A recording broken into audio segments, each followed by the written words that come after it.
and gentlemen, give us a few minutes. We're waiting on a player.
Going live. We're going live, live, live, live. Hello, everybody. Welcome. Dan. Come on. Hello, everybody. Welcome to the Praetors Readers Twitch channel. I'm Josh. These are my players. That's all the time we have for tonight. I'm very sorry. We ran over on time, waiting for Jeff to show up. It's a tragedy. He's still not here. Anyway, we're gonna play some Dungeons and Dragons. Dungeons and Dragons! Oh, yeah. Eric, thank you. 36 months. Holy cow, dude. We're gonna go around the table, introduce the players, and then we're gonna do a recap from last session, and then we're gonna jump right back into it. Fun fact, special guest tonight. I'm not gonna say who it is. So get your shit together and get going where you're going. Is it you? It's Is not. it you in No, a wig? I'm not. I'm not the although me in a wig Is it you in the probably look all right. Fire. Is it you in drag? At least you have hair. Get you a nice toupee. You with the twirly mustache? Dan, who are you? Hi everybody, I'm Dan. You can find me as Join the Jouska in chat. Today I am playing Michiko Hayate, the College of Lore Bard, who is also an ASMR, a Scourge ASMR. You can find me on all my social media as Trin is in on Instagram and Twitter. Gary, who are you? I'm me. I'm also Devil Dog 1833 in chat. I'm playing Shelby, the Turtle War Cleric. Yeah, he's got turtle power. John, who are you? I'm Metis, the Fallen Azamar Warlock, Hexblade style. That's it. Next. Jay, who are you? I'm Jay. I play Yanrin Villith Radiance. I am a Triton warrior, witch hunter fighter, with a whole lot of trauma, a whole lot of sadness, and empty of feelings at the moment, so just hang out for that.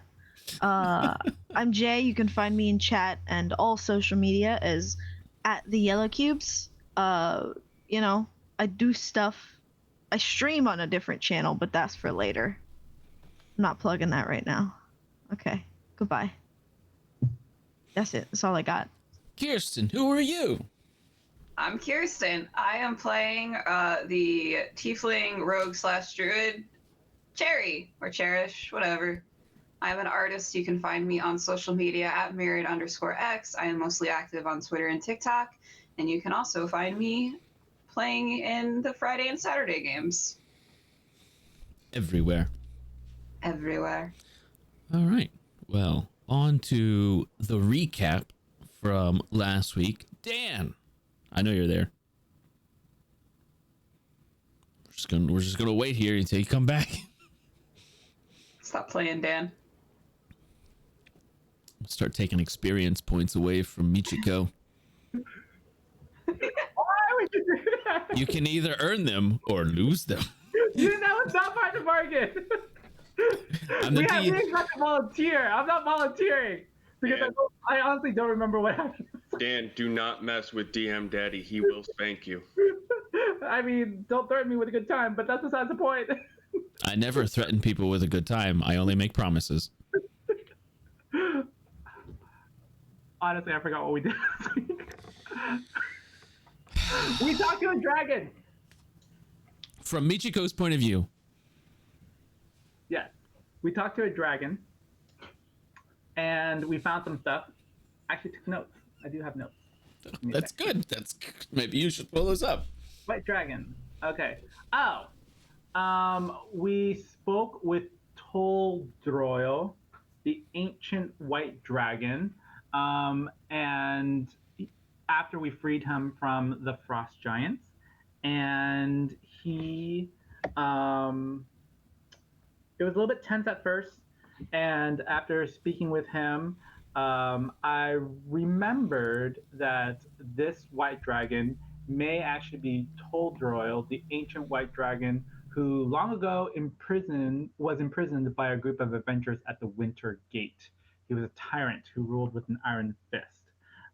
He told us that the frost giants could not have um, acted alone in capturing him, that they were probably working with someone, and that he wanted information on the who we suspect is the Duke, who is the one that was working with the Frost Giants. Um, and then I made a deal with him to work for him um, and provide him information about the Duke. From there, we. Oh, oh, right. After speaking with him, we also learned not that much more about void dragons, despite our asking. Um, and then we were heading. We were heading to back to town. We got Neris, and Shelby casted message or sending several times, and reached out to a friend of his, don't know who, and all of a sudden a void dragon showed up, and then we gave him to Neris. We gave Neris to him so that to transport, so that he can take care of some goblins. Meanwhile, we are on our way to deal with the Duke. I think that's good. I can't hear you. You're muted. From Michiko's point of view, that sounds pretty accurate. Yeah, she was just like, yeah, I think that's what happened. Oh, my nails.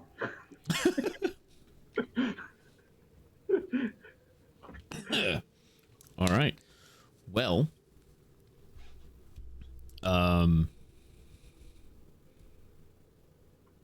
there was some thought about what to do with the book from Shelby.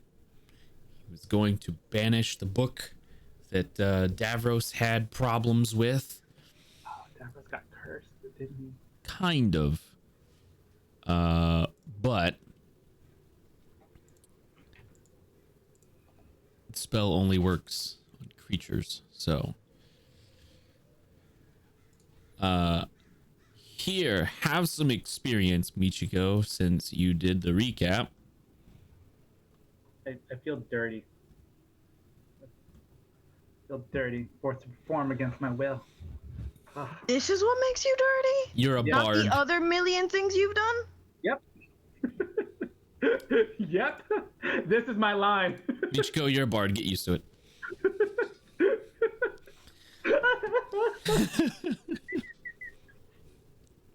It's literally every other K-pop star is pretty much forced to perform against their will. Come on, you did this to yourself. I mean, sure, but usually we have time to prepare, we choreograph, all that stuff, you know. No. You had 10 minutes to prepare.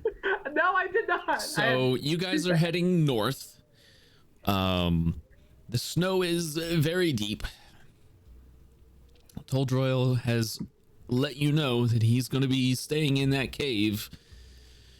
So the weather effects are not going to change. And you're not sure how that's affecting the city yet.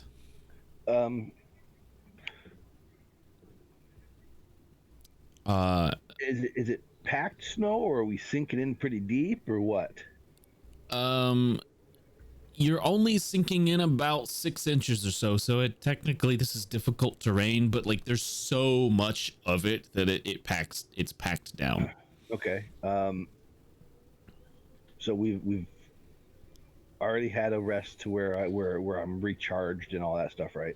Yeah, you guys have had a long rest. I will say, for the sake of simplicity, since Jeff's not here, when you guys wake up the next day, Davros has done a Davros. He's done a John Cena. So I will ritually cast Water Walk on the party. Okay. Okay. Because snow. It's not Water. It's not water. Yeah, it's not like it's not water in a liquid state. I mean, it still helps. Surface such as water, acid, mud, snow, quicksand, or lava. It specifies snow. Okay, cool.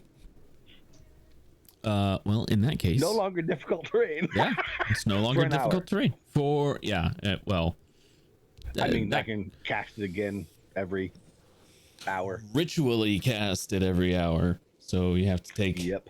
So for every 50 10 minutes minutes. you travel normally, you're taking 10 minutes to stop and cast a spell. Excuse me. Yeah, we'll make it farther without, It's being able to go full speed and yeah, it's still instead of half speed. It's still faster than traveling it as if this were difficult terrain. Okay. Let me pull up the map here. Do. So you guys.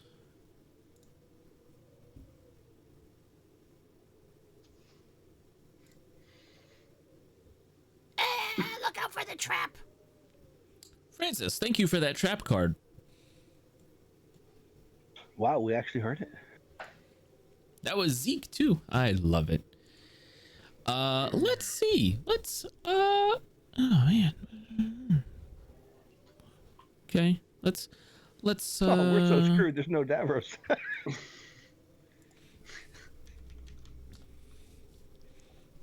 only we had a backup rogue or something.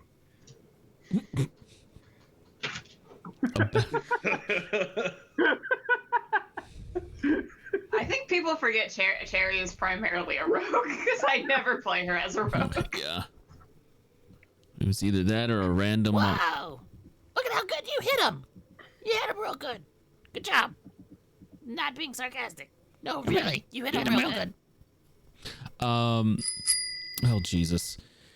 Yanrin, you have a critical hit. Jerry, you have inspiration.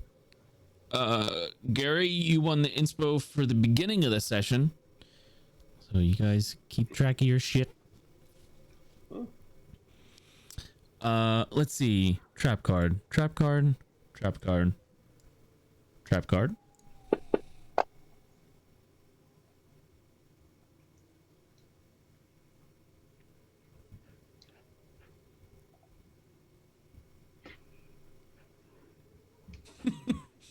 Okay. All right. As you guys are... This is a weird one. As you guys are traveling through, there is somewhat of a storm, because of all the different weather effects going on right now. I need everybody to make a Constitution saving throw as a loud crack of thunder rings through the sky.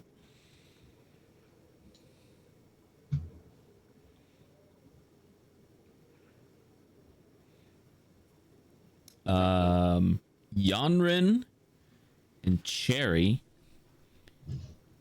you guys take 2 whole points of thunder damage. I don't think I'm going to make it. And you're deafened for 5 minutes. Neat. It's a weird one. Yeah, okay. Remember, the next D20, I think it's specifically an attack, Yanrin. You have critical hit. So the next attack you make is a critical. And then, Cherry, the next D20 you roll, which I guess technically would have been that. You don't have to. Okay. You have, because we've already resolved it. But the next D20 you roll, you have inspiration. So you roll that with advantage. Cool. Okay. You guys are traveling. What would normally be the woods south of Thomasinstead, through the forest here. You can barely see the treetops. There's just so much snow on the ground right now that you can barely see treetops. And after about a day and a half worth of travel, every now and then you'll see signs that Davros is around, like something in the camp will have been moved or something like that. Nobody else is around. So you know he's kind of in the area, but he's not with you. But pushing on, you finally get to the city, and there are tunnels dug through the snow to get like through the gate. People, it looks like they've had people working pretty much around the clock, just evacuating the snow out from around the city. And there are large piles of snow that have been pushed out, or melted from spellcasters.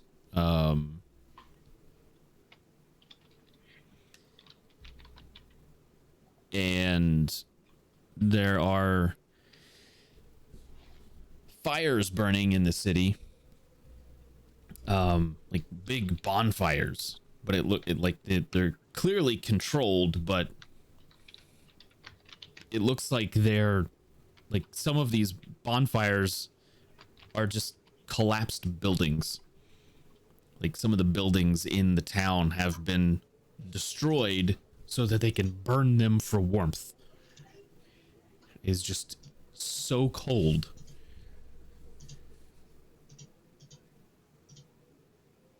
Do I see people wearing some of the blankets that I bought? Yes. We're gonna rewind about a day and a half. Somebody used a card at the end of the last session from the deck of many more things.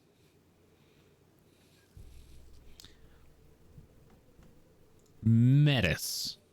Yes. You bastard.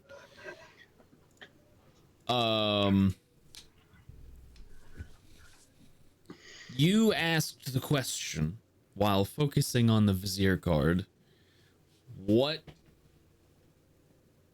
You asked what your life was like before you became a warlock. Yes.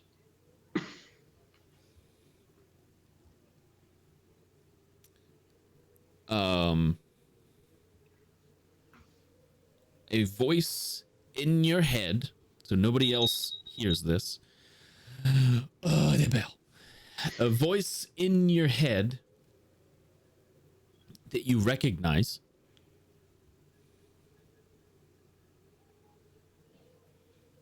kind of creeps in. Are you sure? You sure that's the question you want to ask? Yes. Okay. Well, you didn't always used to be a fallen Aesimer. At one point, you were a protector.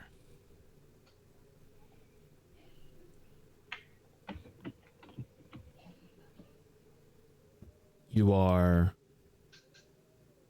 one of 7 siblings. You come from a very large family.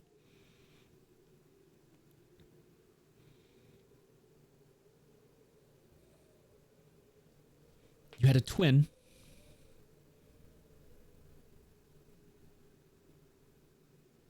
You were training with that twin to be soldiers.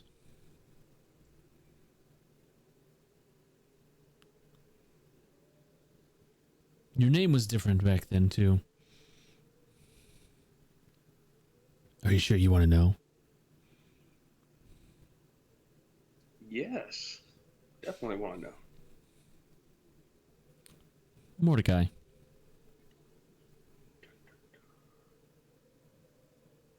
The plot thickens.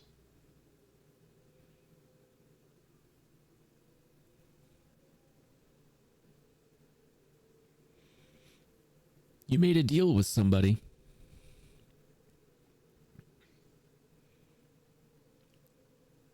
Because your twin was killed.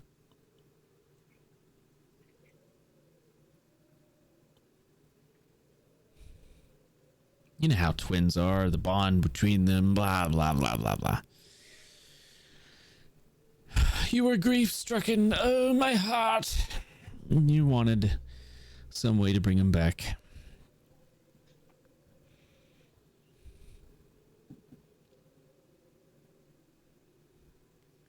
So you reached out to whatever would listen. Here we are. You. With magical powers now.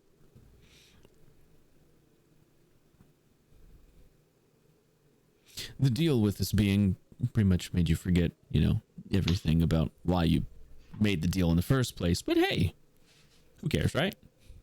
You got what you wanted.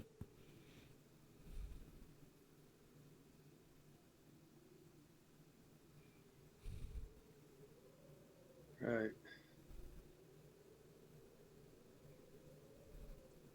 Do I recognize the voice? You said I recognize the voice. You do I do. know who it is? Yeah, it's Loki. Oh, okay. I mean, it's his cards. Of course he's going to answer the question.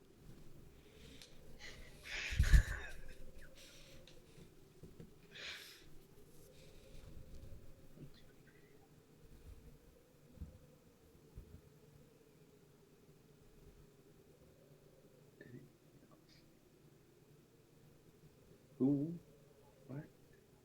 All right. Well, I feel like that is satisfied the card in its entirety. You feel a hand reach down and pluck the card out of your hands. It just kind of poofs away. You no longer hear the voice of Loki in your head. You feel that connection kind of break. You have telepathy. You know.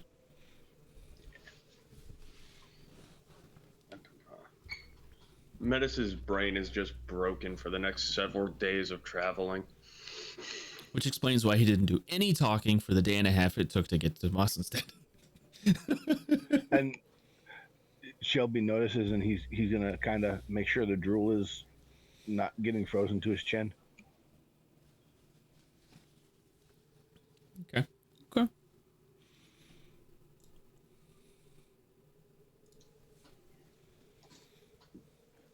Well, so you guys get to Thomasinstead. Yanrin, you do see some of the people wearing the blankets you purchased. Cool. Not everyone, because there wasn't enough blankets for everyone in the city. This used to be a capital. It was a large place, a lot of people here. You're looking around, not as many now.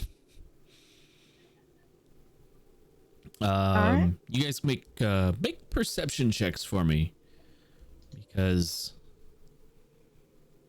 the cold does things to your senses, dulls them a little bit. Am I like resistant to it? Because I'm resistant to cold. I'll say yeah. Right, is like with advantage. What's your passive? Passive is 17. We'll use that. Yeah. So I think everybody except for Nodus, the pseudo dragon. Everyone except for Nodus notices the smell of rotting flesh. And you kind of look around for a moment, and it finally hits you. You finally notice underneath some of these mounds of snow that have been pushed out of the city are mounds of corpses. People who have frozen to death. I thought you were gonna say Goose Hydra. I was gonna be like, oh, Goose Hydra. Got it. No, There's that was mostly chopped up and used as food. Oh god, this is infinitely more sad. Plot twist: the Goose Hydra was the protector of this city, and we killed it. No! All you had to do was give it a fucking chair. That's a weird sentence. We didn't give you a chair, so Goose Hydra. Anyway, yeah. So there's like mounds of corpses, like 30 feet high. Okay. I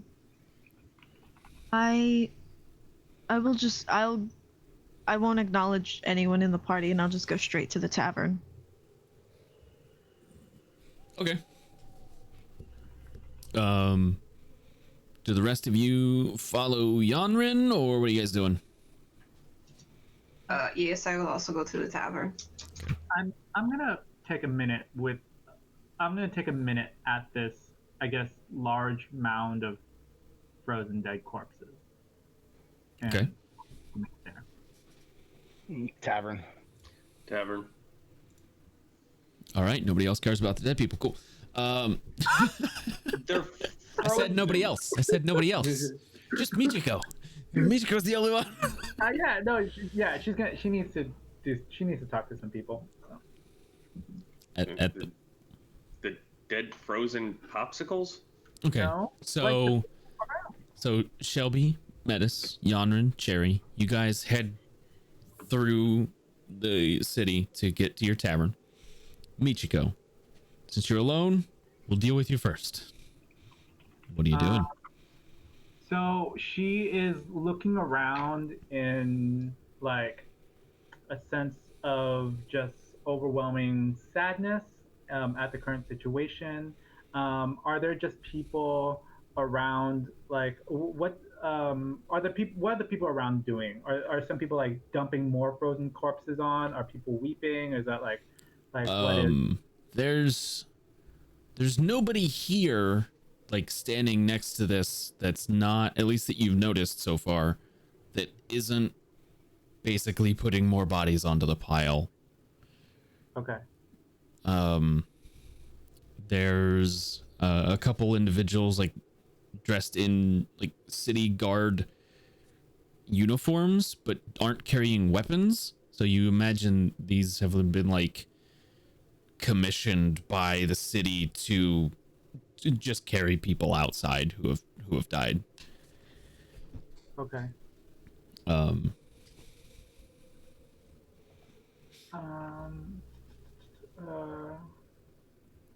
me see.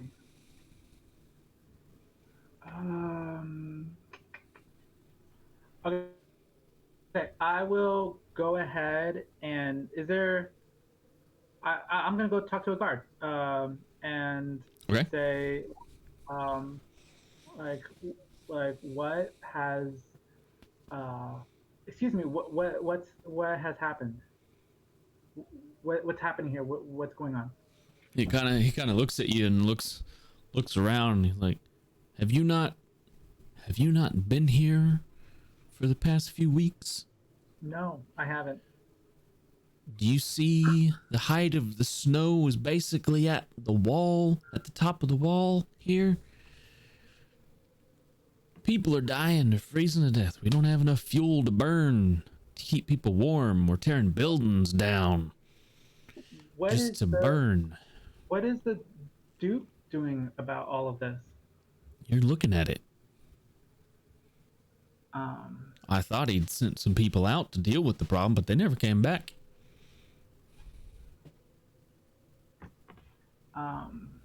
And how many are left? We've lost about 20% of the total population of the city.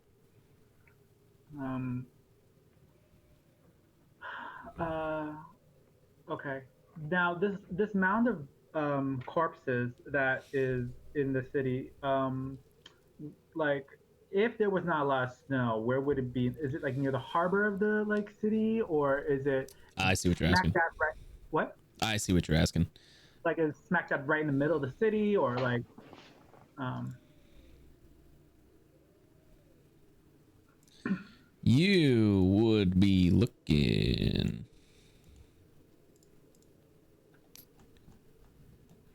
It's not in the harbor. okay. But if you look to the west, you see where that bridge is, that southern bridge on the west end of the city. Yeah.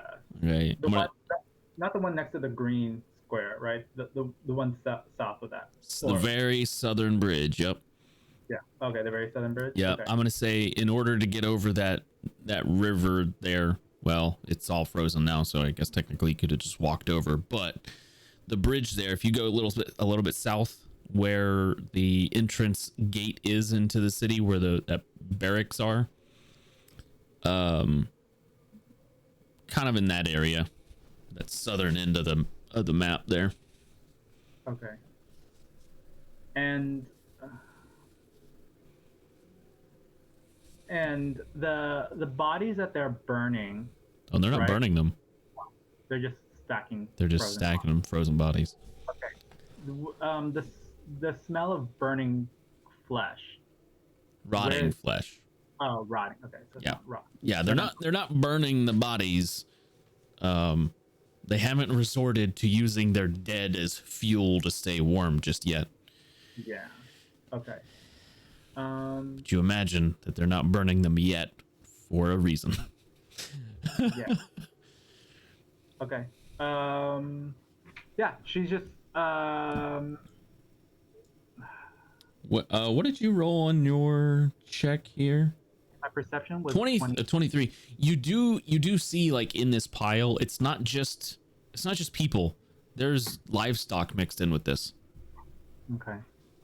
Yeah. Cows, pigs, some goats. Why not eat them? You don't know? Okay. I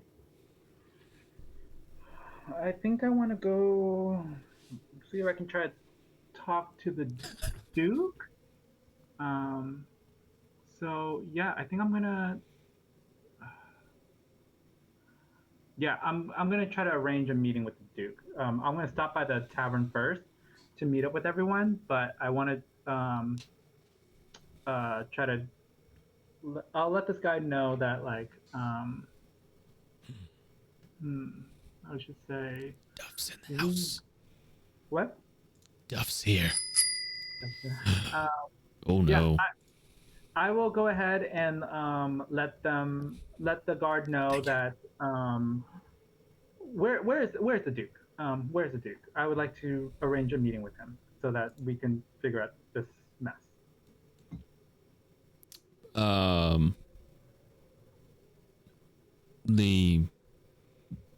His estate is on the island Okay. in the harbor. Okay. And yeah, with the she'll get one last look at the pile of rotting corpses, and then she'll look at the guard and she'll say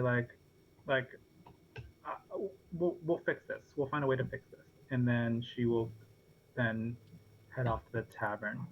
That wasn't really productive, but yeah, I don't really know what to do. So. All right. Yeah.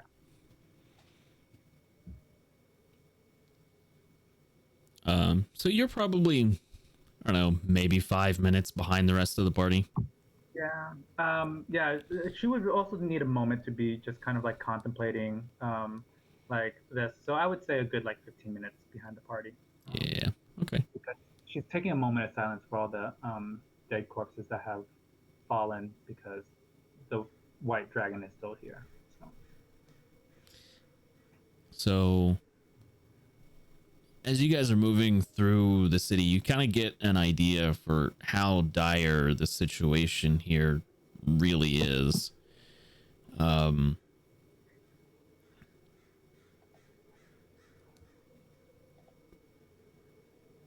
Shops aren't open. There's like nobody's really doing any kind of business because they are conserving what they have to survive themselves. Any supplies that are being sold, you gather on your way, just from hearing people talk, have been rationed. Food supplies, fresh water, all that stuff is being rationed out. So people aren't exactly starving to death, but you imagine at this point they're not getting, people aren't really getting enough food to be comfortable. They're getting enough to survive, but not to be comfortable. If the city continues to lose much more of the livestock, then that could change. But you do have a bit of a hard time getting through the city itself because of all the snow. Some of you have been casting water walking on the whole party, but that allows you to walk on top of the water, or snow in this case. It's still very crowded in the streets because the people who have been clearing this out have just been carving paths through it to make sure that people can get through. So you're pretty much single file instead of the vast open streets that this city it normally has. You do eventually make it to your tavern, which is on the outskirts of the city, the west end.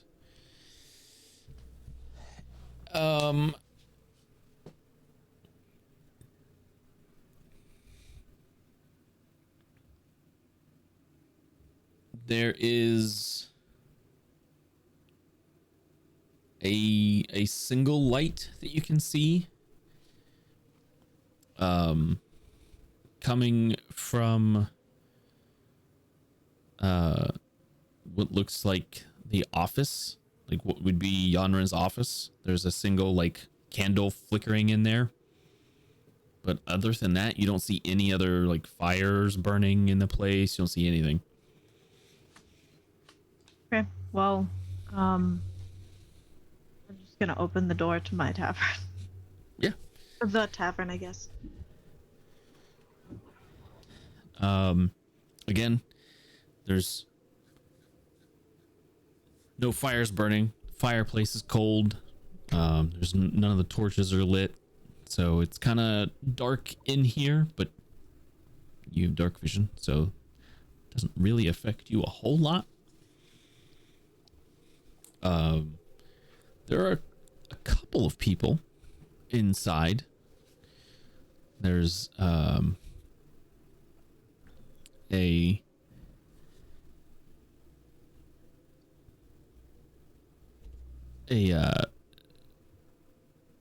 Aircocker behind the tavern, behind the bar. There's an individual, a halfling, sitting in one of the at one of the tables. You recognize these people. There are a few other individuals who look like they've kind of taken refuge here. You don't really recognize any of them, but it's one of the places. It seems like this is one of the places in the city that hasn't like shut the doors. So okay. Some people have kind of made their way in. I'll take one of my like books that I paint in. I'll throw it in the fireplace. I'll hold out my hand and cast create fire. I actually don't remember what it's called. And I will light it. Is it a cantrip? With produce flame. Yeah. Oh yeah. Okay, gotcha. Okay. You light the book on fire. Make a little fire in the fireplace. And when you do that, everybody in the room kind of looks up. It's like, oh, there's warmth here now. Let us move closer. Okay. Yeah. Most of the people, except for the halfling and the aircocker behind the bar. Okay. I know there's like chairs and stuff in my quarters, so I'm gonna want to do that. But first, I'm gonna go to the aircocker, and I will nod to her, and I'll ask her. Can I assume that I want to have taught her how to speak my language, but I don't know if that's acceptable. Like primordial. But she can't speak, but I want her to understand. That would have had to, I think that would have had been something we had talked about before, yeah. Okay, that's fine. It's just a thing I wondered. But I'll talk to her in common. I'll ask her what's been going on since we left. Whether everyone in the crew is safe. Kind of nods, giving you like confirming that the crew is fine. Just nods at that, and then kind of like does this number like, what do you think's been happening? Yeah. Fair enough. I will hand her. I don't know. I guess I'll just tell her that I want whatever like spare chairs and stuff that we have to be thrown into the fire. And have we given out all of the blankets that we had and kept some for ourselves? Great. Do we have enough food? Teetering on the edge. Right then. Gets out a notepad. Actually, she starts writing it down for a second and then stops and looks around for something and then finds a poster and hands it to you, and it's basically a decree by the Duke that anybody who had any stores of food was ordered to give that to the city so that they could ration everything out. I just realized I can use Limbo to talk to her. Yes, you can. I will talk to her. I'll tell her. With telepathy? Is that both? Is that two ways? I believe so. Let me read Limbo. I think you said it was the last time. Yeah. Did I? Yeah, communicate telepathically with any creature you are familiar with within 60 feet. Okay, yeah. Yeah, I'll tell her, but did we? She kind of looks at you and then around like, oh, I forgot you could do this. No. How long do we have? If things continue the way they have, with the number of people we have here, maybe another 2 weeks. Before we have to start considering throwing some of it out. We've been keeping it in the snow to keep it frozen, but some of the things have been perishing over time anyway. Okay. Is the ship movable? No.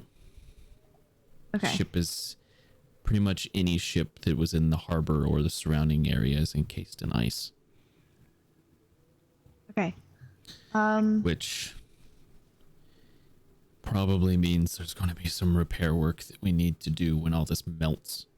And hopefully the ice hasn't punctured the hull, so when the ice melts and frees the ship, it doesn't sink. Right. Well, for now, I think maybe we should start packing some things to move a little bit south, where it's not frozen. Just as a precaution. There have been people leaving the city doing just that. I don't know if you were traveling the main roads or not, but I don't think we were. there have been a lot of people leaving. I honestly don't know if many of them were going to make it. Yeah. Well, send a few people down. Try to get people to sell to you. And bring things back hidden. We can do that. Right. Great. Thank you very much.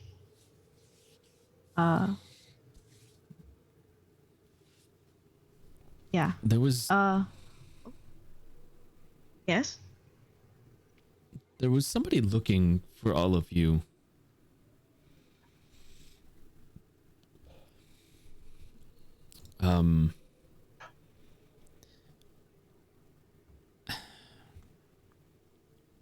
Strange individual.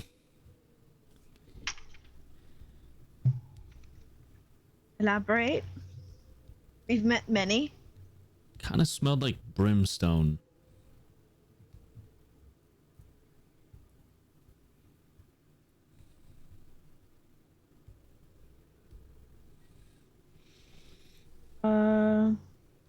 That's supposed Yes. to. What does that mean?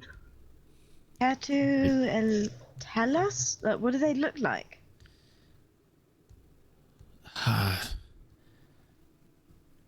It's all scarred up from battle or self-inflicted wounds. I don't know. Did they leave a name? Reaper. This is one of Michiko's lovers. I'm going to be very upset. She was like, I don't recall. You're 15 minutes behind. Shush. Only 5. She would have caught up by now.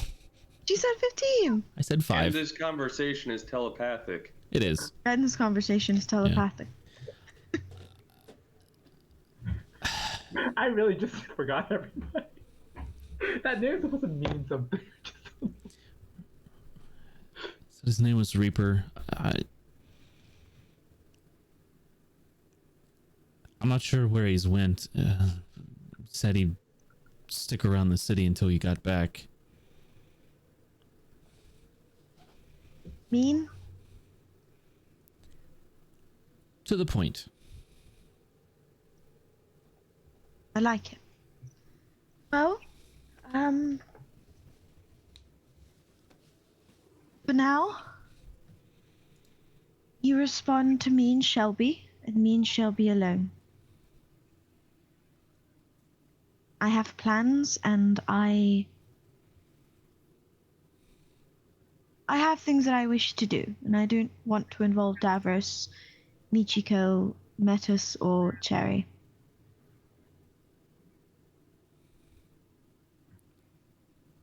Kind of looks around like, okay. Worried now, but okay. Don't be. There is reason.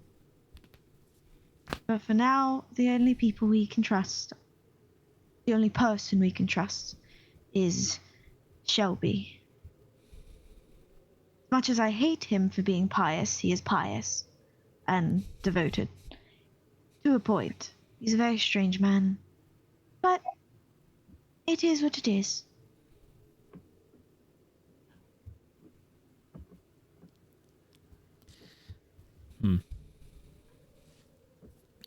Well, If I'm honest, I don't trust the others. can I ask why? Michiko sneezes somewhere.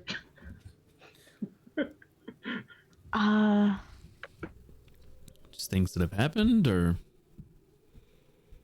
I think so. I'm not sure. Something has changed. Anyway, I will get to my desk and try to figure something out for the rest of us. So, food-wise, and get dressed to meet the Duke. I'll send a few down south to gather supplies. Thank you. Again, if you ever need anything, let me know. I mean, if you could fix this, that would be great. Honestly, I've been thinking about it, but I don't know how to. I could put a kazoo in there, but that's about it. No. I thought so. Right then. Have a good one. Question. Do you have a bottle of bourbon back there? I'll take the bottle, pop it, and just start chugging. Okay. And then I'll walk up the steps. I'll walk to my quarters. Okay. What are the rest of you doing? I'd say by now Michiko has come in.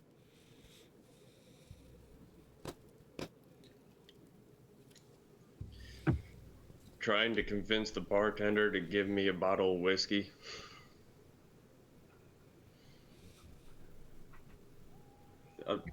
Here. How much do you give? Gold. How much? 25. 25 gold? Yep. She gets one of the better bottles and gives it to you.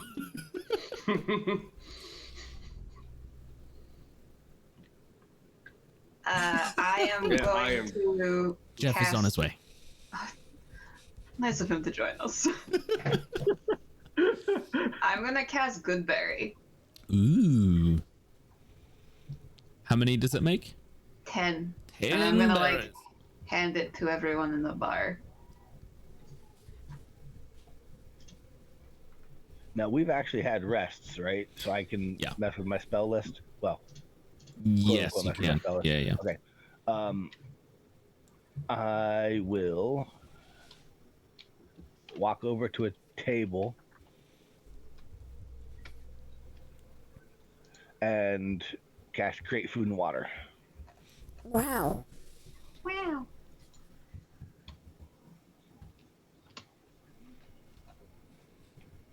I mean, I'm not going to change it as a prepared spell. I just You guys can't hear that, can you? it'll be changed back. What, the dog? Not really. No. Oh, I heard There's that. The screaming? Yeah. Little bit, not Just a much. little. Yeah. That's my children. The Upstairs. goblin. My crotch goblins. I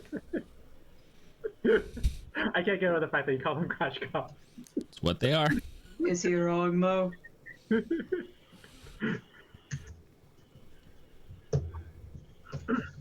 I mean, there could be a better word for it. Is he wrong, Mo? Okay, so you cast create food and water. You cast good berries. Or good berry, which makes Goodberry. multiple good berries. And Yeah. Okay. Okay. I'll also let them know that how long it lasts. You know, that this food will last for 24 hours. Oh, would have we gone before then? Oh, I know, but it's for just the tavern who's in here. Yeah. That makes sense. All right. But yeah, it's 45 pounds of food and water. 45 pounds of food, 30 gallons of water, and it lasts for 24 hours. Yeah, Yeah, that'll be gone. That'll be It's a gone. feast. Yeah, it is a feast. what kind of food do you make? Important detail. All sorts. Wow. Cop out. There's cinnamon rolls. Pop out. There's I grab a cinnamon roll and I scurry off upstairs. there's honk there's imitation honk Thulu sitting there. Yes.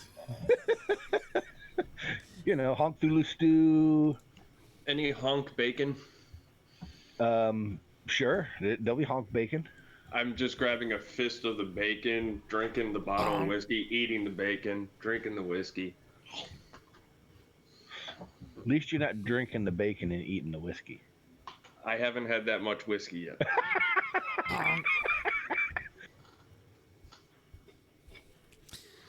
All right. See, it's just a massive variety of foods. Okay. And, you know, water. And I'll set because I'm assuming that I would probably put the 30 gallons of water in a barrel or a bucket or something. I'm gonna set it by the fire so that it stays warm and doesn't freeze. Good idea. Every now and then, one of the bar hands will take a chair from one of the other rooms, break it apart, and put it into the fire. And you do notice that a couple of the people who work here have got like packs, really warm clothes on, like snowshoes and all kinds of stuff. They take some of the food and they leave, just like a day's worth of rations, and then they just head out. So you clock that, but I'll also go over to the Aarakocra and tell her to, if they need more wood, to take everything out of the room of mine, because I don't sleep on the bed, I don't sit on the furniture. I just take all the furniture out of my room if you need to. Just leave the door. she nods. Kind of. She's like, when she's thanking people because she can't talk anymore, she just kind of like started bowing to people, like, yes, thank you, kind of deal, because she has no other. It's the easiest way she's figured out to kind of let people know that she's appreciative. And if I remember correctly, her vocal cords are severed. Mm-hmm. Okay, so there's no greater restoration will not take care of that. Nah, it's got to be regenerate. Yeah, it would have to be regenerate. Yeah. Yeah. Because they healed while severed, so yeah. Yep. Yeah, so I got nothing I can do until long down the line. Eventually. She lives that long. We'll see. 2 more spell levels.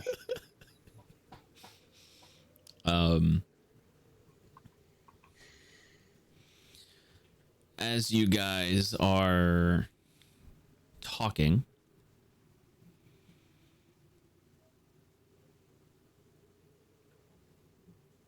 the door opens once again.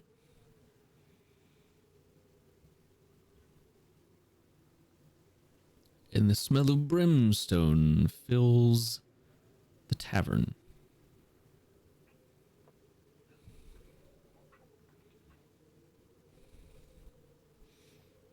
It does. You look. Oh, it's Jeff. Welcome back, Jeff. Hello. Heyo. Hello, Jeff. Say. Hello. Thank you. The smell of brimstone fills the tavern. And Oh, that's welcoming. yeah. Now for some people who may not know what brimstone smells like, what does brimstone smell like? So that everybody can imagine it. Rotten eggs. Rotten eggs, kind of like sulfur. Pretty much. Yeah. Yep. Sulfur. Yeah. If they haven't smelled brimstone, what makes you think people have smelled sulfur? Oh, Sulfur's sulfur's more common. much more so common. Gross. Yeah. I don't know. Is it? Well, yeah. Okay. Hey, I don't know. Okay, he's just you don't know. Wait, we've met this character before, haven't we? Have you though? Have we? Was it the night that Davros came back? No? He wasn't by him. Okay, sorry. Never mind. Let's just continue on. My memory's off. In comes an individual who kind of smells like brimstone. Gonna have to readjust the camera size, but Thorn, why don't you describe yourself, buddy?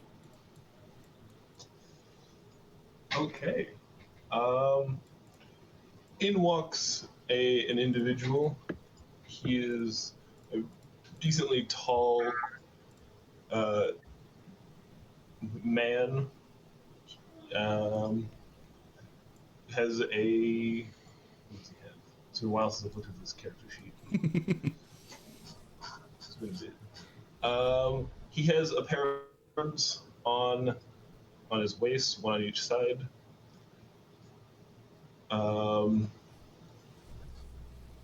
He is a fallen Azamar. He wears swords, has some armor, has some scale mail that looks very dark. Very dark steel scale mail, yeah. Yeah. Has a long bow over his back. Has scars on the exposed parts of his arms. And I think that's it. Okay.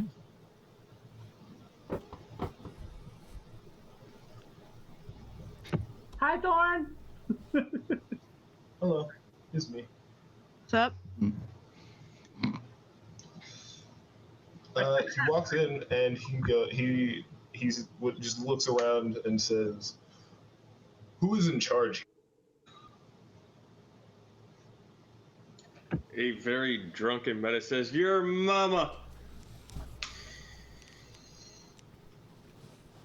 It is rare to see one of our kind here. Very rare to see one. Very rare to see two. Very rare to see three. And here we are. Oh, yeah. Great timing. Right. Did I see Yonrin go upstairs? Yeah. I will go up to find her. Okay. What are the rest of you doing?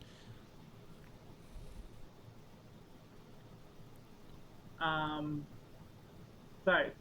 Thorn, what race was your character? He is a fallen Azamar. Got it. So Okay. So he has dark grayish skin. Got it. Yeah. Who's so if Shelby went upstairs to get Yonren, then Michiko will ask who is asking? Name's Reaper. Flynn Reaper. And why Technically Flynn Kane, but you can all call me Reaper. and why do you want the person in charge of this tavern? That is business between me and the person in charge of this establishment. Well, you're not gonna get far with that answer. The owner of the establishment is still your mama.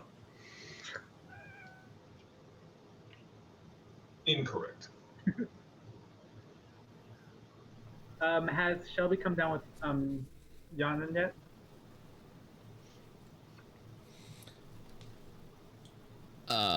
I would say while you guys are having that little talk, Shelby, you get up to Yonrin's room. I will knock on the door. I'm in.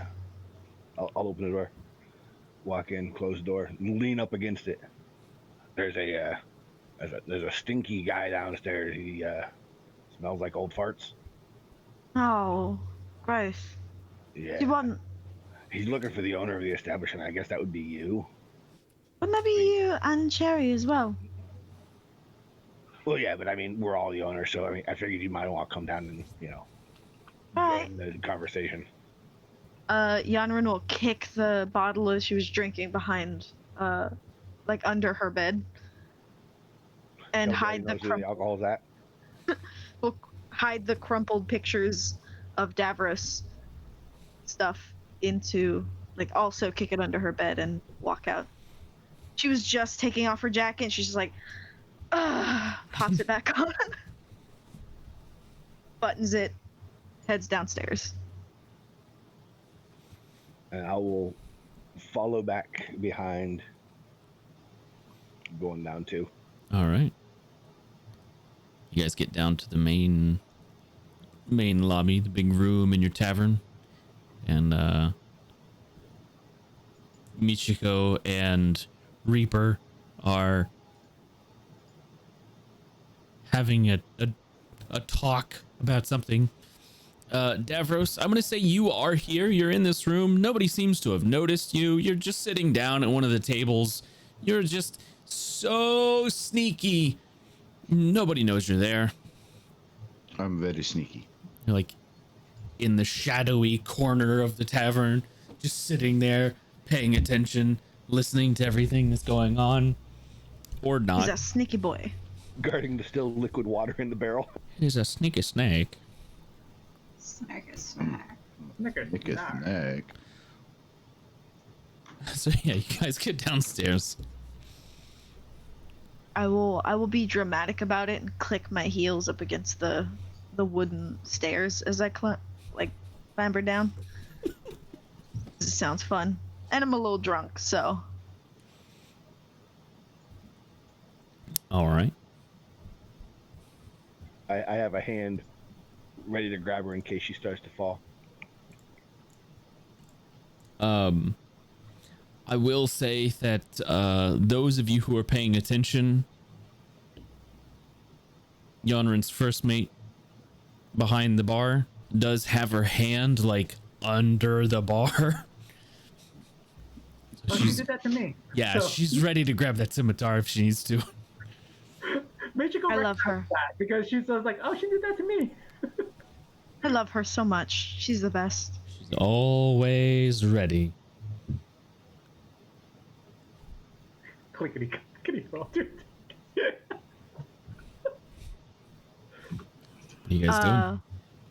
I will address the individual. I'll look at everyone to see if anyone else is addressing him, but Michiko. But you, like everyone. Is it just you? I mean, Metis is occasionally saying, "Your mama." I Okay. was just gonna say that. I'll look at one of the pirates, gesture to like an apple on a table, and gesture to Metis, like, shut him up. Right, takes the apple and throws it at him. Yeah, I'll just. Alright. Hello? Do you want. I'm looking for an individual. There's a lot of those? He's been doing things that are not allowed. He's been creating portals between here and the Hells, trying to bring them together. That's nice. No, it's not. It makes my job real hard. I don't know who you are, so that would be. I'm Yonrin Villathradianth. First, it's smart to start with a introduction. I am Flynn Kane III, but everyone just calls me Reaper. Dramatic, I like it. Well, I don't know who you're on about. If you could be a bit more specific. Hold on. Hold on. I know that, hold on. Been there. Yep. Wait, one? I look at Shelby and I'll pull out a piece of pocket bread and try to give it to you. It's stale. It's real stale. I'll reach over and grab it. Just eat anything. I mean, could use a roach or two. Alright, we can get you that. Face is gross. All right. His name is Muldron. Name is what now? His name is Muldron.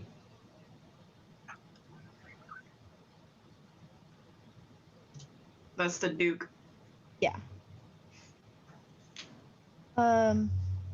Well. Funny you say that.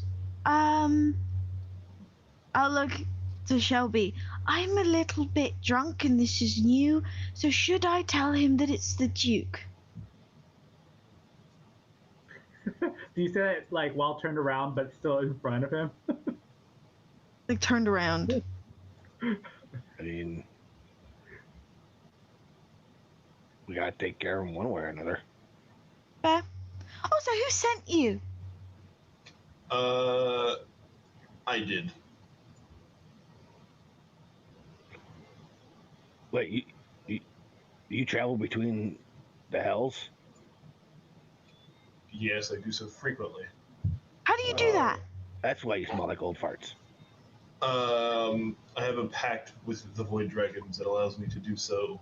But only to prevent creatures from the hells contaminating the material plane. Interesting.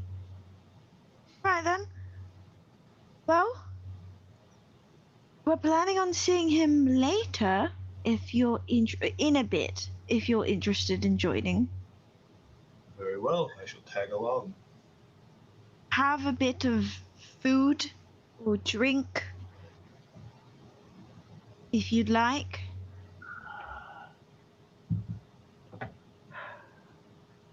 There's non-frozen water in the barrel over there, and there's a whole bunch of selection of food on the table.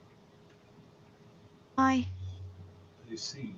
Thank you for your hospitality. Don't kill anyone while you're here, because if you do, we're going to be a little upset. Well, make sure no one trying to be a demon, no one will die. No. No. Right then. Just leave people alone. They've got enough problems. I'll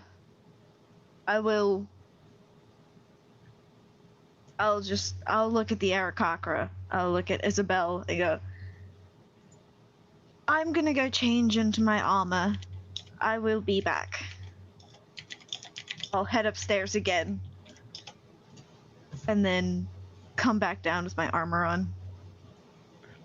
Yeah, I'm gonna do the same thing. Oh, never mind. Yeah. I'll bring you your jacket, though, your pirate jacket, if you want it. He's probably still wearing it. You're muted. Takes her hand off the sword that's under the bar, reaches back, gets a bottle of whiskey, puts it on the bar, slides it over to Flynn. Flynn takes it. She kind of holds up 3 fingers.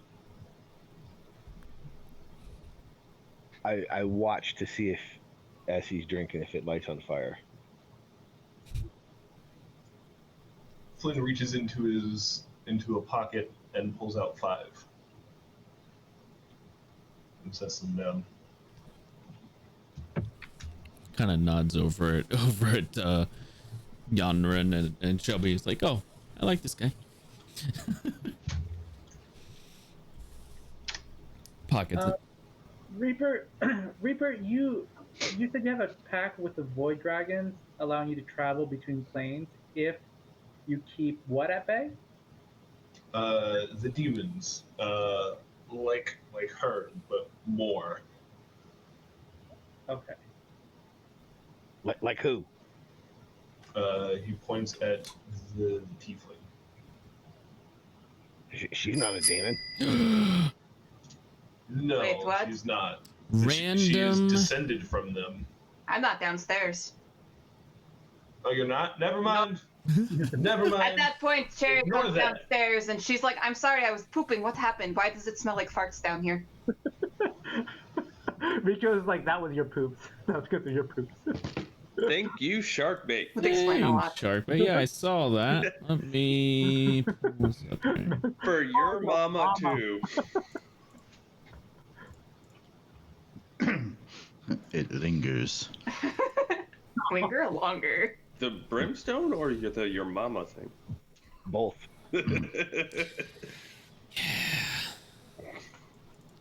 It's gonna be one of those kind of nights. When isn't it? Everybody was sitting there talking about bourbon. I mean, right?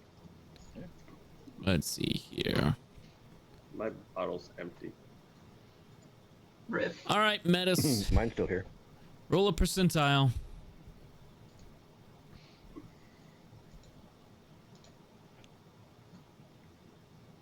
Not bad. 88. Woot woot. Oh, all right. Sounds crazy. Okay. See what we'll see what you got here. Big money, no whammy, no whammy, no whammy, no whammy.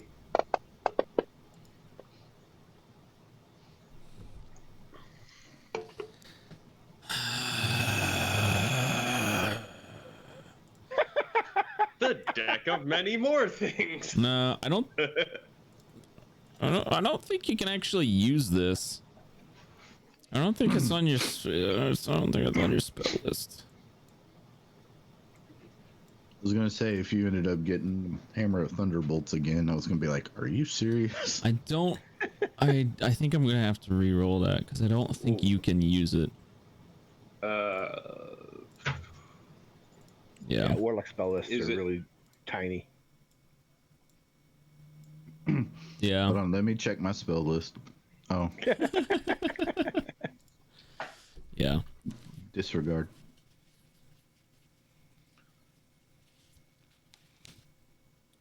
The way I do these is like you get a magic item, it's yours. So let me just check. Let's see what pact did you take? Hexblade. Yeah, I don't think that's not on your list. Okay. Well then.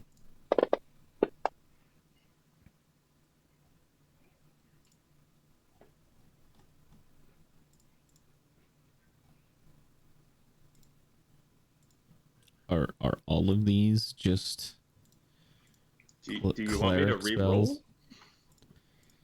I might have to have you re-roll. No.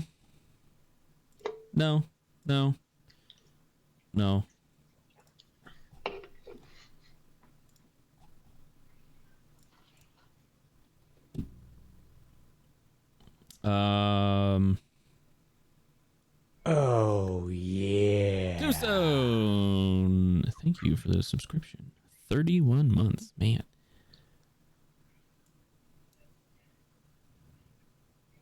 It's a lot. It's a lot of months.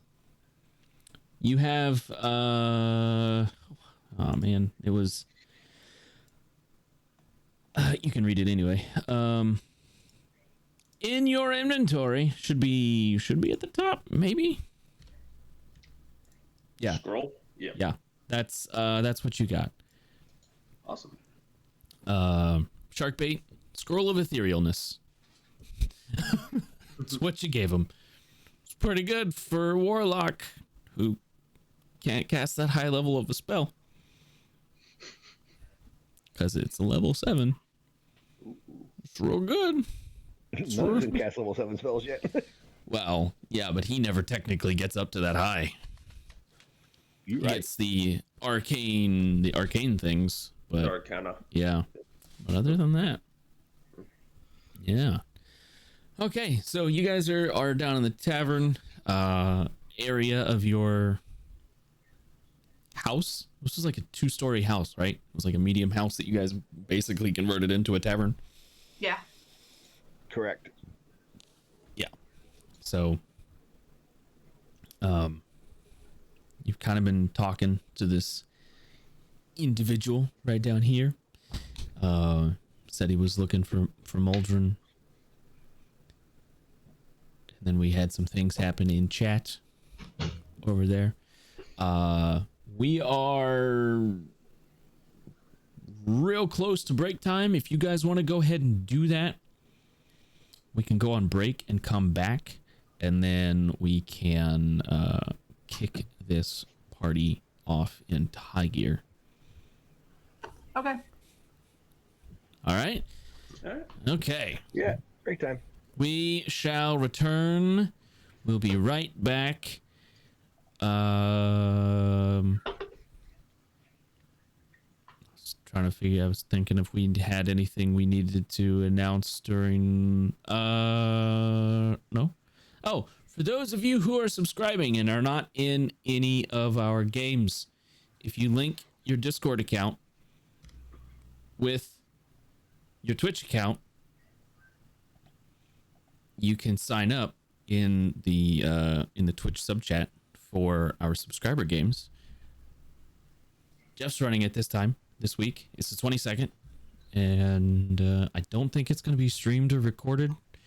Cameras are optional, all that stuff. So whoever wants to sign up, head over.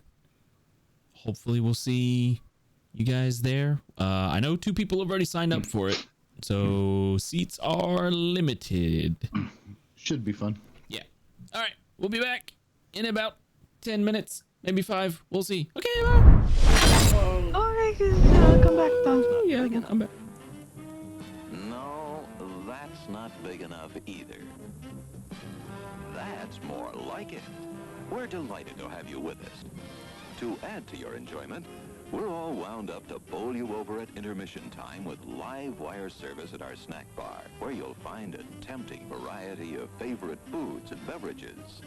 Now it's showtime, folks. And you can be sure it's the best show in town. Your continued patronage is very, very welcome. Who's setting up shop? We got a cleric paladin who is also setting up shop. We're gonna call our consortium Praetor's Haberdashery Consortium. We don't sell hats. Is we don't sell hats part of the name? No, I just thought I'd clarify. I like it better if it was part of the name. Yeah, me too. Oh, that would be very funny. I'm the head of it, so like we could add that to the name. We will then. We're gonna have shirts made. I gotta get their portraits all put together, and we're gonna have merchandise. Oh my god! This is gonna be awesome. Praetor's Haberdashery Consortium. Parentheses. We don't sell hats. I would buy one of those shirts. It's intermission. Rise and stretch time. Time to refresh yourself and visit our snack bar. Got a yen for hot popcorn? Your favorite soft drinks are sparkling cold. The juicy Frank sizzling hot. There's delicious coffee, freshly brewed, and all kinds of ice cream and candy to tempt you. Showtime will be announced loud and clear to get you back to your car in time. So stretch your legs. Come to the snack bar now. They don't really apply to level 0 characters. They don't? Okay. All right. So then I won't grab them. I thought that crit might be that extra one. Okay. So here's the regular damage. Oh, say good night, Francis. Oh, that's Chip. Oh. Oh, I'm sorry, Chip. Suck it, Chip. Whoops. I thought I'm sorry, sir. This is a private mountain. But I only wanted This mountain is reserved for patrons. It's a supply depot for all sorts of good things, which people can get at the snack bar. Like soft drinks, candy bars of all kinds, delicious popcorn, and refreshing ice cream treats. But I am a patron. Well, why didn't you say so? Be our guest.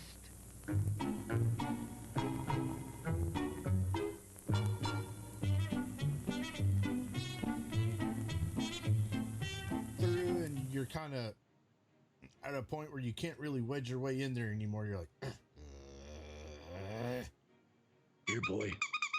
Here, boy. Come. Here, boy. You can do it. Come on.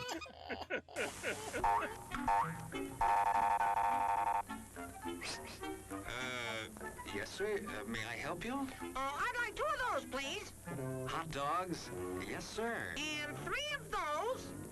And 1 of those. And 5 bars of these. And a cup of that nice hot liquid. Coffee. Coming right up. Oh, and 2 bags of those peculiar white puffy material. You mean our crunchy popcorn? Shall I wrap that for you, sir? Oh, that's all right. My saucer's just outside. They come from miles to enjoy our intermission.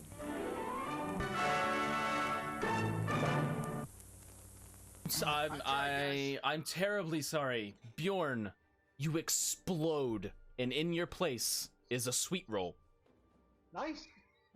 I've always done it. Hello there. Give the demonstration of my new invention, the goodies machine. The machine turns out delicious hot doggies one after the other. And thirst-quenching sodas also. Gives popcorn of the most tasty kind, plain unbuttered. Candy too, crunchy and dandy. Steaming hot coffee and ice cream too. These goodies are at our snack bar, just waiting for you.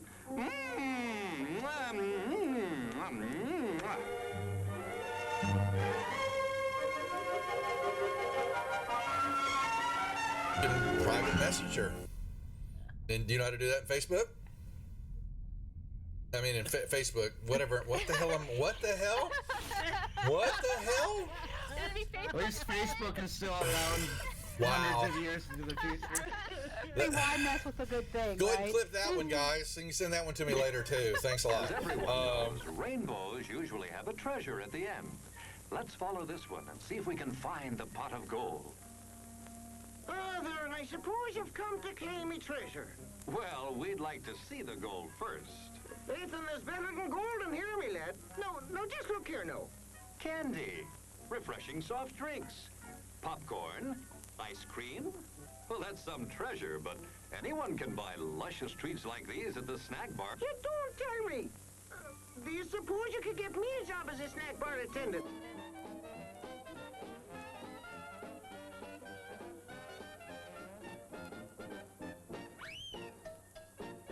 Brass knuckles he's wearing, and the creature just.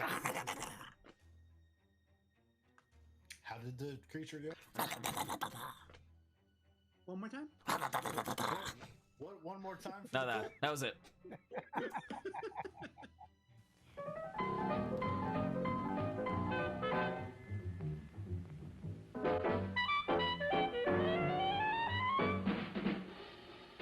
Like you crave that corn when it's freshly bobbed, you gotta beat it to the box with the butter on the top.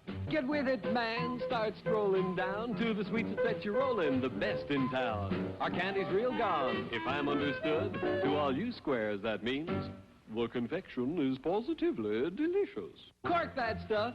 Give me 5. Let me send you into this nutty jive.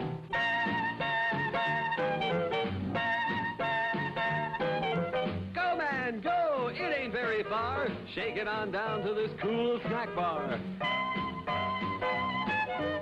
Come on, Jill. Give us a treat. A friendly pepper-upper with a tasty beat. Drink Dr. Pepper, Dr. Pepper, 'cause it never lets you down. Frosty, man. Frosty. People, we might be able to take care of that. I I'm understand. gonna sing the Doom song now. Oh, God. Doom, doom, doom, doom, doom, doom, doom, doom, da doom, doom, da doom, da doom, doom, da doom, doom, doom, da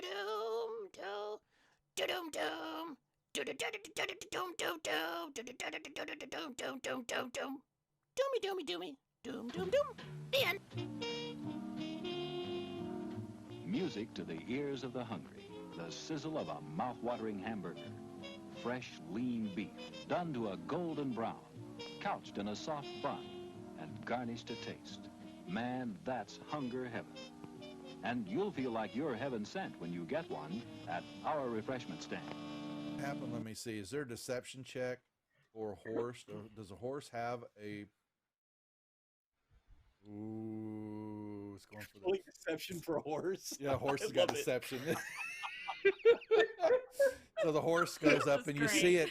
It's looking a brief second. It looks at the plant like maybe it's something even tastier, but then it sticks out its tongue, and it pulls back, and then it backs up.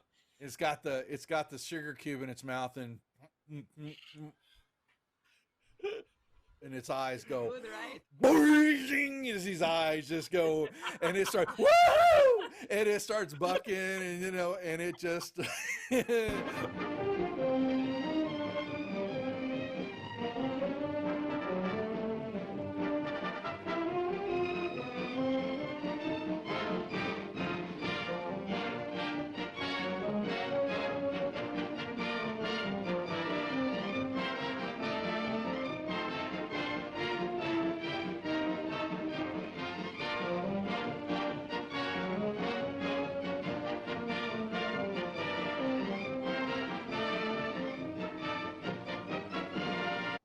and he was looking at something in his hand, and he is standing up, and he grunts out, "Who the F are you?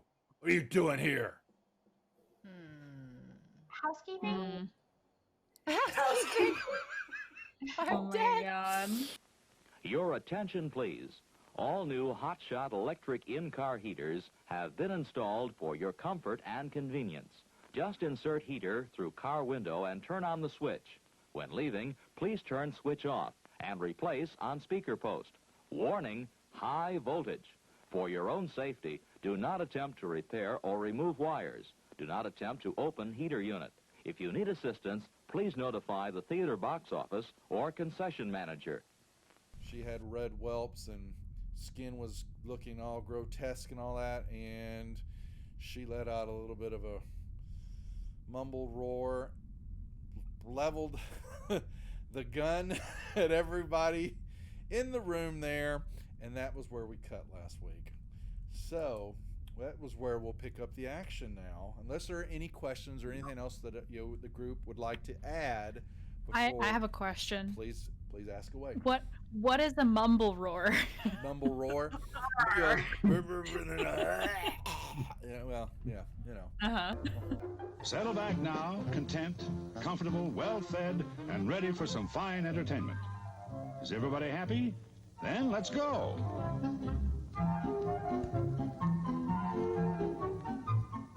It's showtime.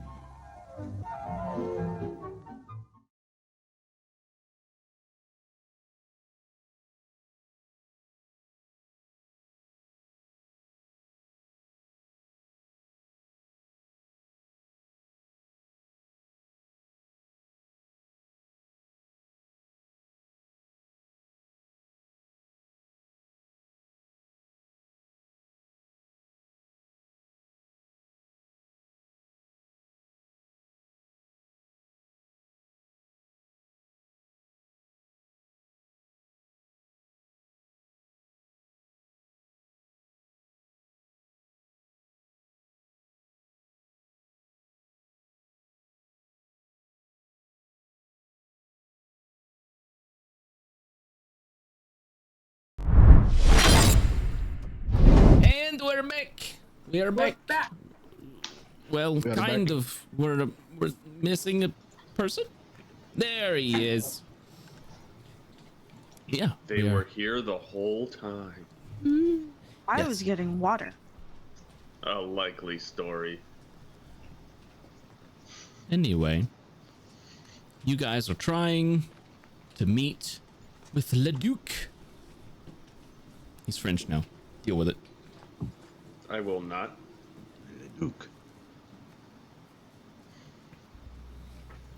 The Duke is a le douchebag. Le Duke. I can tolerate many things, but the French are not one of them. Especially Canadian French. I'd like to apologize to our French audience. like seriously, pick a side. I say nothing. I hide in the corner. Okay. I'm just going to continue So, eating my are we pepperoni. heading out or like what's up? What time of day is it? Roll a d12. It's whiskey o'clock. God damn it. 2 in the afternoon. Oh, plenty of time. Yeah, your afternoon.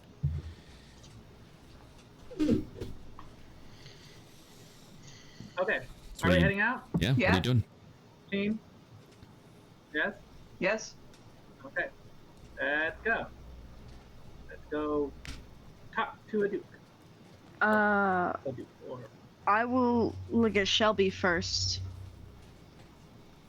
Have you stocked up on spells? Because you used one for the food. Yeah, I'm a little low, but not too bad. Too bad? Right. Metis? Good? Try not to get hurt. I think we'll be okay. I'm good. Let's do this. Alright. Give him On a second pocket thought, bread. Maybe we should wait till tomorrow, or at least until he sobers up. Wait, That- you sober up. Not acceptable for everyone, mostly because I don't want us dying before we get through the doors. You're the boss. I mean, plus it would probably be smart of us to get an invitation to see the Duke instead of just going over there and just knocking on the door. Fair. I mean, you guys were given a job. You're returning to talk to the Duke about the job. Right. I will mention that too. I'll mention that to the party. Like, I'll remind the party, like, we were given a job by the Duke because the townspeople know about it. So. Well, Michiko, do you think we should wait or not? I mean, like, if you want to wait, that's your call, Captain. So. How many people are in the tavern that aren't like part of their crew? About 15. Maybe we should have a conversation, in a more private place before we talk to the Duke-ness. El Duco Rama. Sit down, Metis. You're drunk. Metis, you drunk? You're drunk. But am I wrong? Yes. No. No. Not really. Come to my... Alright, to the office, everyone. I'll open the door to my office. Probably smart. He's smart while he's drunk. And dumb when I'm sober, just like real life. I don't think that's true about anyone. Yeah. So, Metis? Yes. Oh, right. If he is the bad guy, maybe we should spy on him or something. What, we kill him? Well, we don't know if he is the bad guy, right? But And we don't like also- him anyway. Yeah. He's Also, a bit of a prick. The deal with his snowiness was just to get information. No, it was to kill him if we could. He said we could kill him. Hello, Loco. Thank you for the subscription. Today is a good day to die. Well, Complimentary hunk for Loco. DM. A question for Metis or DM. Does him being drunk actually affect him in battle? Well, alcohol is a poison. He has consumed enough alcohol to be poisoned. That may wear off. It may not. It depends on when you go. If you give him a couple hours. Okay. Well, We should maybe give him a couple of hours. How does that sound? I mean, okay. Just so we're clear, though, we're going to kill the Duke, right? Yeah. Yes. Yeah, it looks like it. Cool. Yeah. Okay. Do we happen to have a plan if we get caught? Don't get caught, duh. That's I mean, a good plan. We have a reason to be there, and it's that the Duke sent us out to do something. We've come back. Right. And we have reason to talk to him. Yeah, he's... I just see this going very badly. Welcome to the adventuring life. Mubby. Mubby. How about this? And for all we know, we could be killing an innocent man. He's not innocent. He's not Don't be innocent. naive. No one is innocent. I'll give a side glance to Shelby. He doesn't know what it means, but I know what it means. Okay. Also, just to clear things up, we also suspect that the Duke is a warlock. Yeah, of the White Dragon. For the White Dragon, on the side that is trying to lift the ban on teleportation magic. Is that correct? Yes. Yeah, they're claiming they want to change things, but from what Loki said, that's not true. Yeah. Or like they might have ulterior motives other than to just simply lift the ban. Yeah. So they're like they might be okay. Cool. Okay, we rest for the night and then we'll take up tomorrow. Okay. Yeah. Okay. Mm-hmm. Do you guys want to do anything before tomorrow? I'm gonna go scout out the place. I am gonna go back to the mound of rotting corpses and put on just like a vigil for them. And out of her vast list of songs, she does have a song appropriate for the situation. That's more of a ballad as opposed to like a pop medley. So she will play just like a vigil for the lost ones too. Okay. 80s power ballad. Funeral dirge. Love it. Funeral dirge. Oh man. Okay. Yeah. Okay. But in her own way, saying a prayer for them, I guess. She's not a really religious person, but this seems like a very appropriate time. All right. So you go and you do that.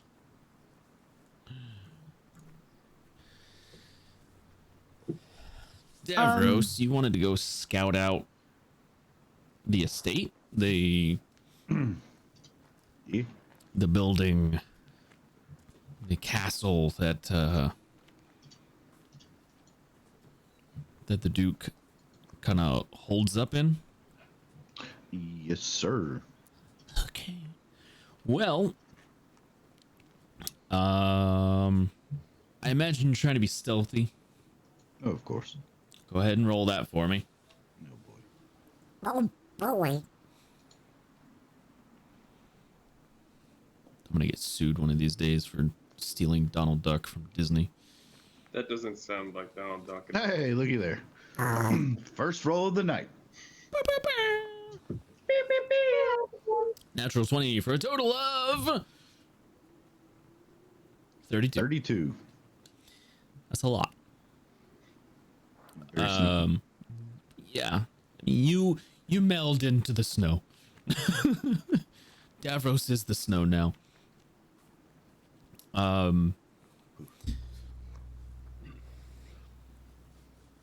Cool. Okay.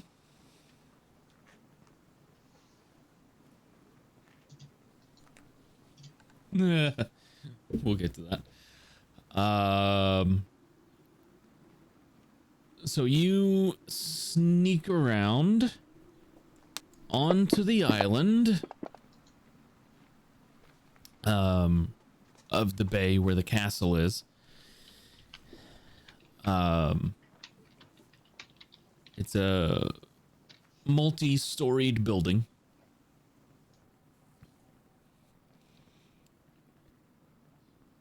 And you notice something kind of weird. There's no guards posted outside the building. It's very strange indeed. There's no guards posted. Do you want to go into the building, or do you want to look in through windows, or how do you want to go about this? Probably stick to the outside first, and then make my way inside. Okay. As you're making your way around the perimeter of the building,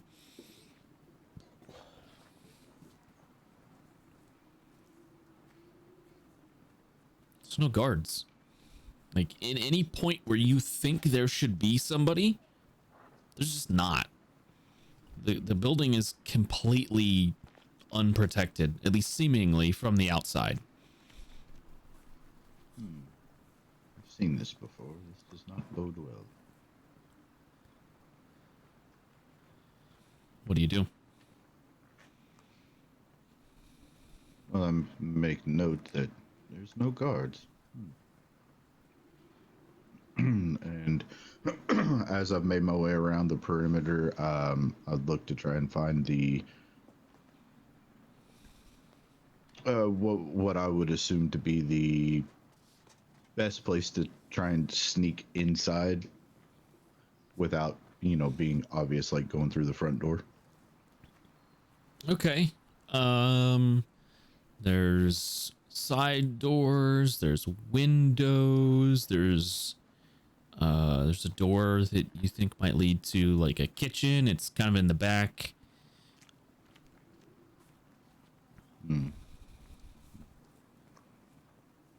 I say in the back, but the building's on an island in the middle of the bay, so like every face of the castle is like the front and the back of the castle at the same time. Right. Yeah. The opposite of the front door. Yeah. Yeah. I'll try one of the side doors. Okay. Make perception. No, I guess this would be investigation for me. I was gonna say I check it to see if it's trapped. Yeah, that's why. Yeah, it's figured. Investigation. 29's pretty good. It's not mechanically trapped. This door is magically warded. You're kind of like looking around. You haven't actually like touched the door yet, but you're looking around it, making sure that there's nothing weird, and you can see there's a small magical symbol in the door. You don't know what it means. It could be something as simple as like an alarm spell, or it could be something that blows up in your face. You have no idea. Interesting. I've seen this before. Nope, not touching it. After seeing that, then I would go check the other doors to see if they're warded as well. You go through, and every door except for like what they would consider the front door is not warded, but all the others are. What about the windows? Give me another investigation. You're kind of walking around the building. Shit. 14 is still decent.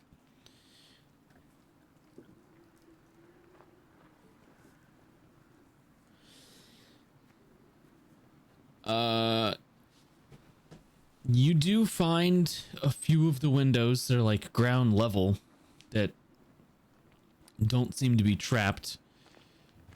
Some of them do have like bars over them though to prevent people from trying to break in. Okay, and that's just the ground level, not the upper levels. Right.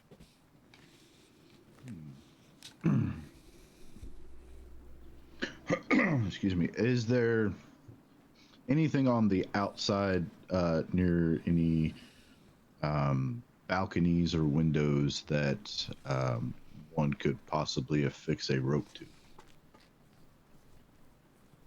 Yeah. Yeah, there's like a balcony with a rail around it that you could potentially throw up and get hooked into if you had a grappling hook or something. I don't need a grappling hook. Don't need a grappling hook. Oh, you have the endless or the rope of climbing, or an endless slow rope or something, whatever it is. Yeah, rope of climbing. Yeah. Which you can order to go up and tie itself on. Yes, sir. Okay. So you do that? Yep, I will do that. All right, go ahead and make an athletics check with advantage to climb up your rope. Yeah. This ought to be great. Not really. 12? Well, it takes you a little bit of time. This is not the kind of climbing you're used to doing. But you climb up, and you're on the balcony of the second floor. There's a double door entrance, stained glass. It looks like a scene where an individual who looks remarkably like the Duke is slaying a frost dragon.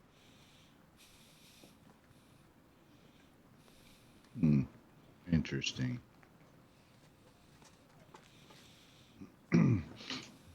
I see that and think to myself, fat chance.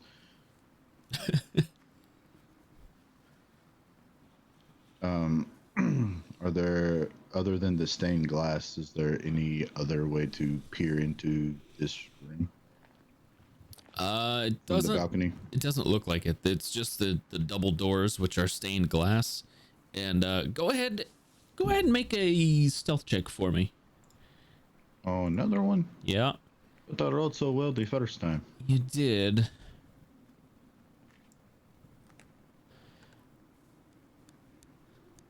Damn it.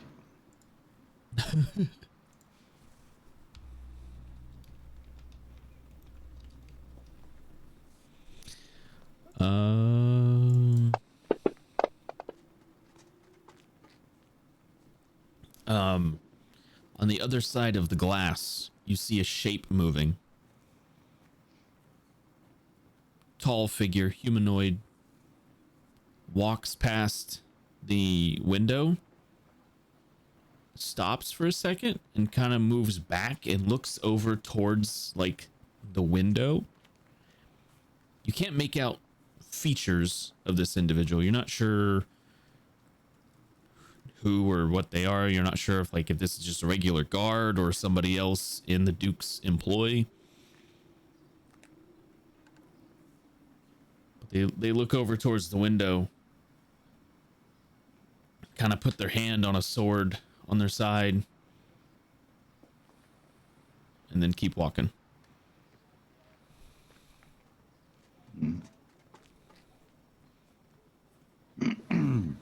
Interesting. Hold on. Let me check my inventory real quick.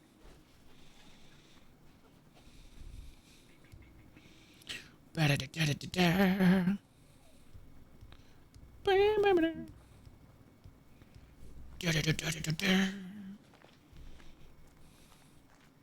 you looking for?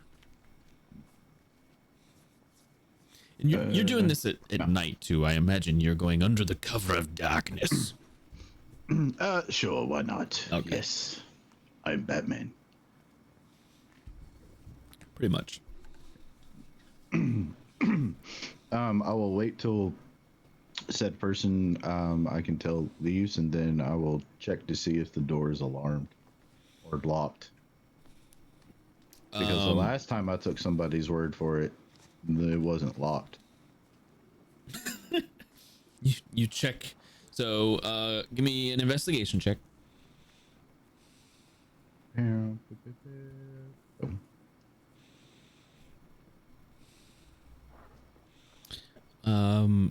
You don't see any of those. You're at first you don't see any of those runes on the door. Like, you're going over it pretty meticulously. You're looking around, and when you're just about done, you see it engraved in the glass. So there is something on this door.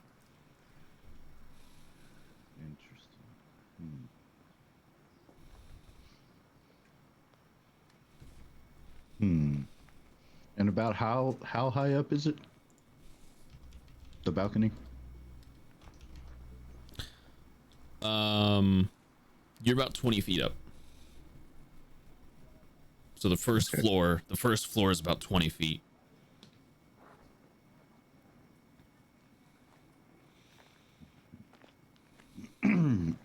Okay.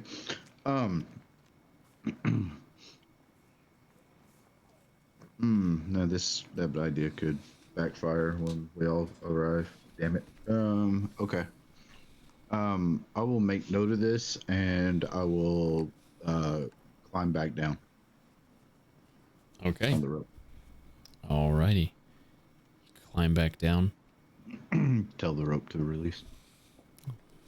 And then I imagine you head back to the tavern. Yeah. Yeah. All right. While Davros is doing that, Yanrin, what are you doing? I want to pull our new temporary companion to the side. I will tell Isabel to stop serving Metis telepathically. That's enough for him. And then I will ask Reaper if he would like to go into my office for a second.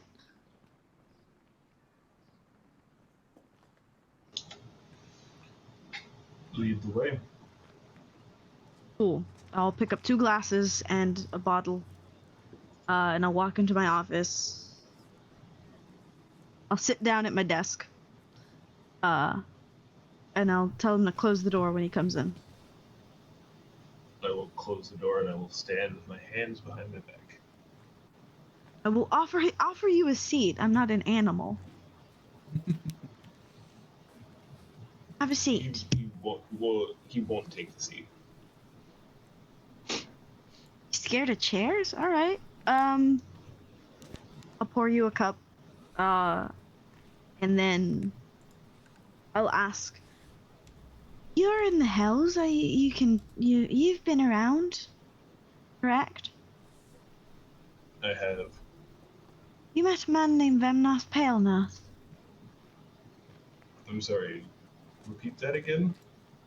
Vemnath Palenath. Unfortunately, I have not. I cannot help you. Never met any other Tritons? No, from what I know, they tend to stick to the water. There's not very much water in the Hells. Right. Just wanted to ask. case the name rang a bell. It does not. I don't spend very much time on the material plane.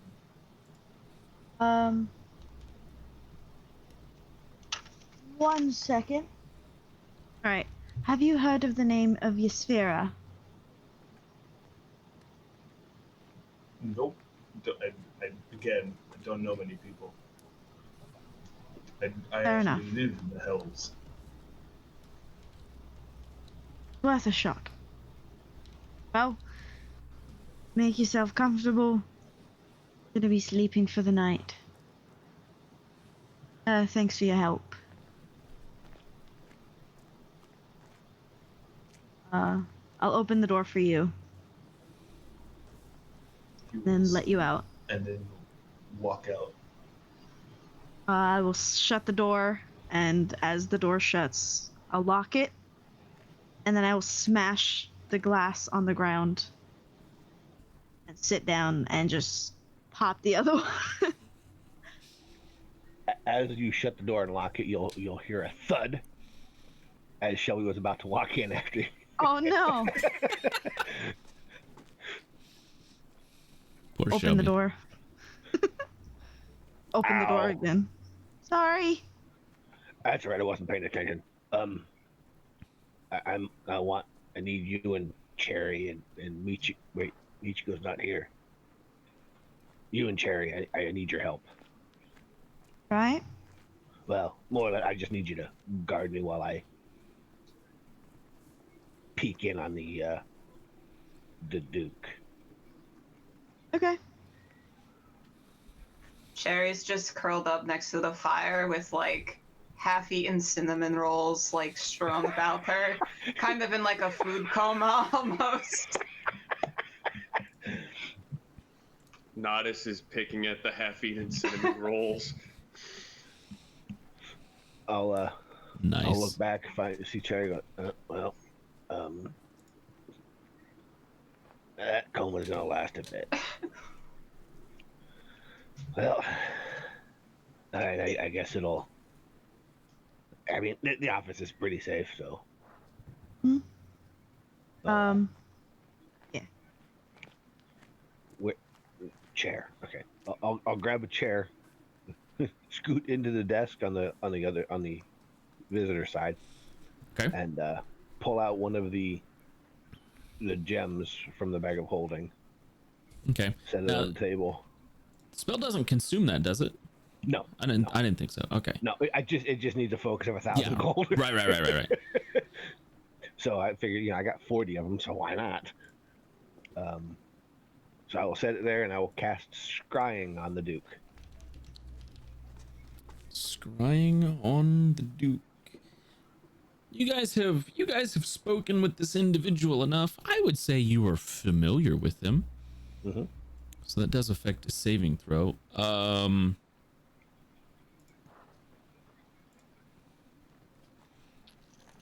Let me.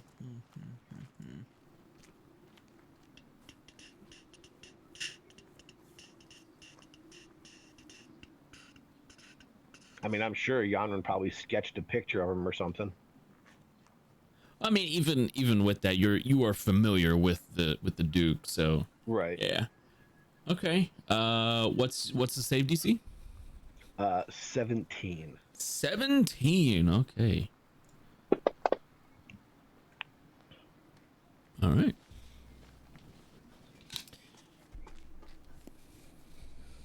You peer in.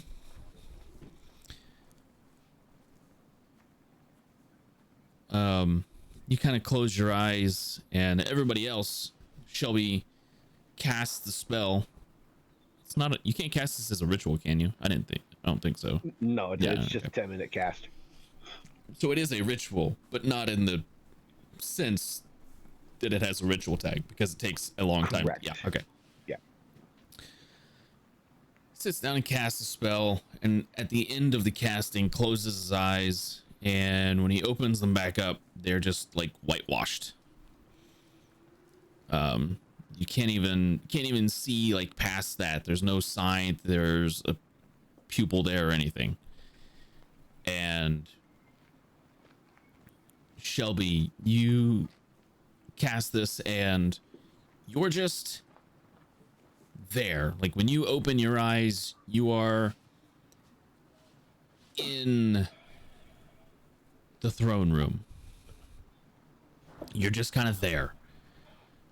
You're not transported through space and time to get there. Your vision doesn't pull out. You just open your eyes and you're there in the throne room.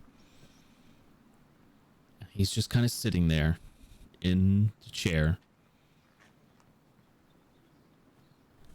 And make a perception check for me.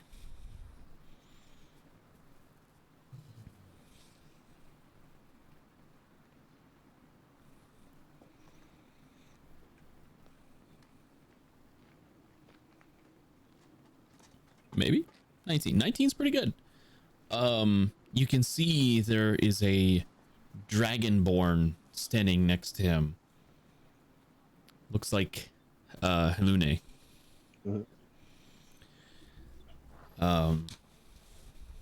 They are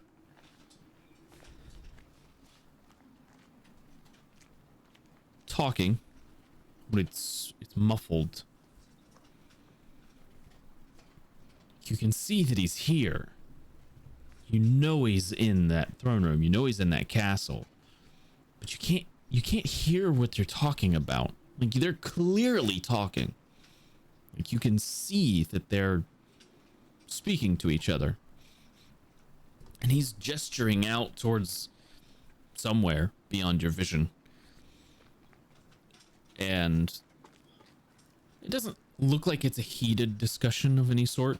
They're just talking, but it's muffled. It's you can hear even the reverb, the echo coming off of the throne room walls coming back at you is muffled. So it's this weird cacophony of muffled speech, just kind of overloading your senses.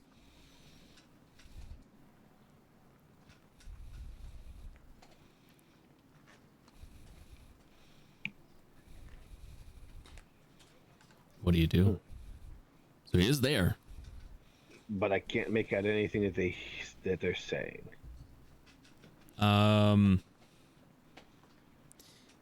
It's because you don't have the ability to read lips.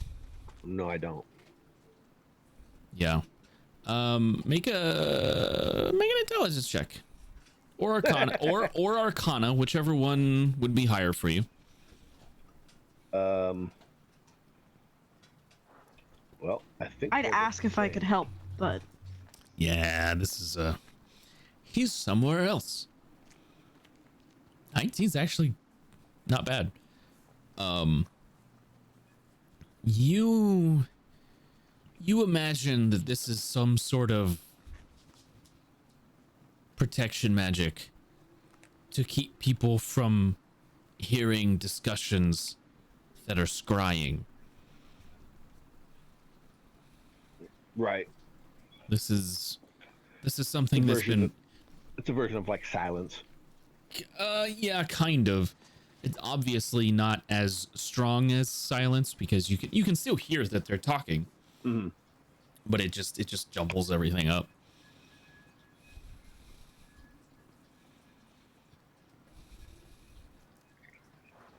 Well, I guess I'll keep concentrating on it for the 10 minutes that it lasts for and see. Okay. Do they? I mean, does he leave the throne room? For that 10 minutes, I'm just gonna. You're just gonna sit there and watch. Okay. Yep. So for about 5 minutes, they're sitting there and talking, and after about 5 minutes, she kind of holds up a hand, walks over to the sensor, the scry sensor that's kind of like popped into where they're at, takes out a wand and just kind of taps basically your face, and you're just kind of shoved out of the room. Okay.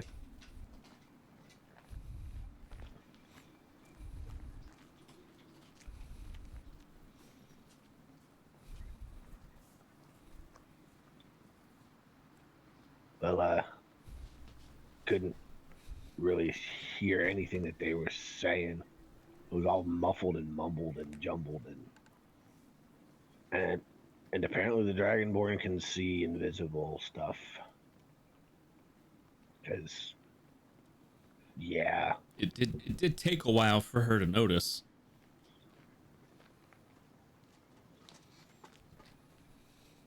But he's in the castle. He's in the castle in the throne room.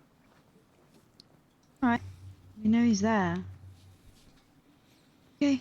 The only thing I'm worried about is whether they knew it was me looking in on him. Would I know if they would have a way of knowing that? You make an Arcana check. Okay. With guidance. Sure. Yay! Roll a d4. Roll a d4. Roll a d4. Roll a d4. Hannah. I'm just about to drop guidance on her too. Oh no. Roll your d4. Roll your d4. So 19. You don't know of any way that they could like backtrack a scry to find out who was casting it. Okay. Like that's not something like, unless they knew ahead of time who was casting the spell, that's a really hard thing to do. Okay. You are fairly confident that they would not know who did that. Well, I can say with some certainty that they don't know it was you. Well, that's good. I mean, let's go to bed. Let's hope for a better day tomorrow. Yeah. I mean, we do have technically we have an appointment with him, so we just go over and knock on the door, and hopefully we get to go in. See?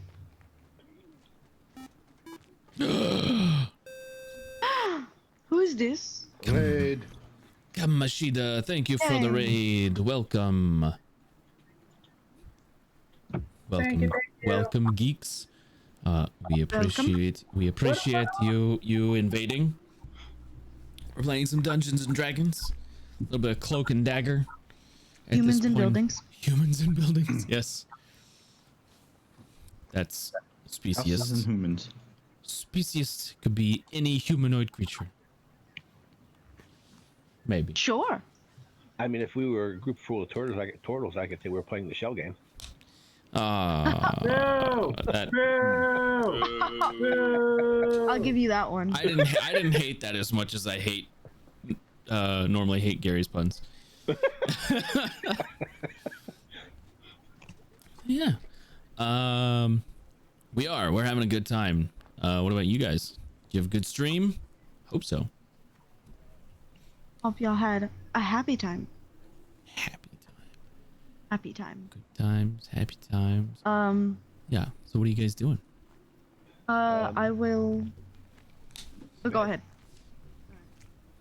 Bed is where Shelby's going. Okay.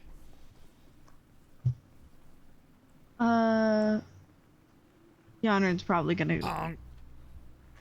She's gonna honk. Honk. She's gonna honk. Gotta. But she's gonna head to bed. Okay.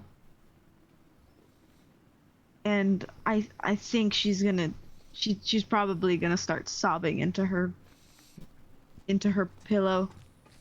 Oh no. It's been a long time, and I feel like just now everything is sort of falling in on her. Shelby will also carry Cherry up to bed to her room and tuck her in nice and warm and cozy.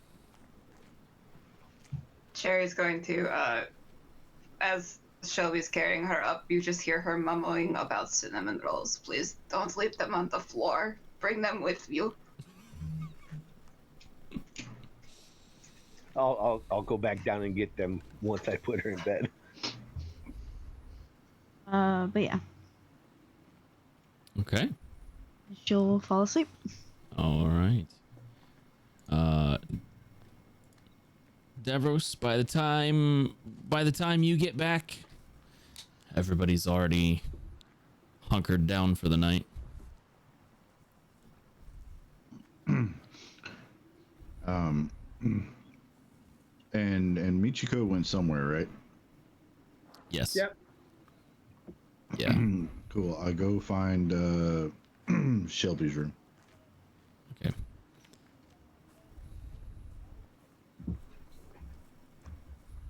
Go to Shelby's room.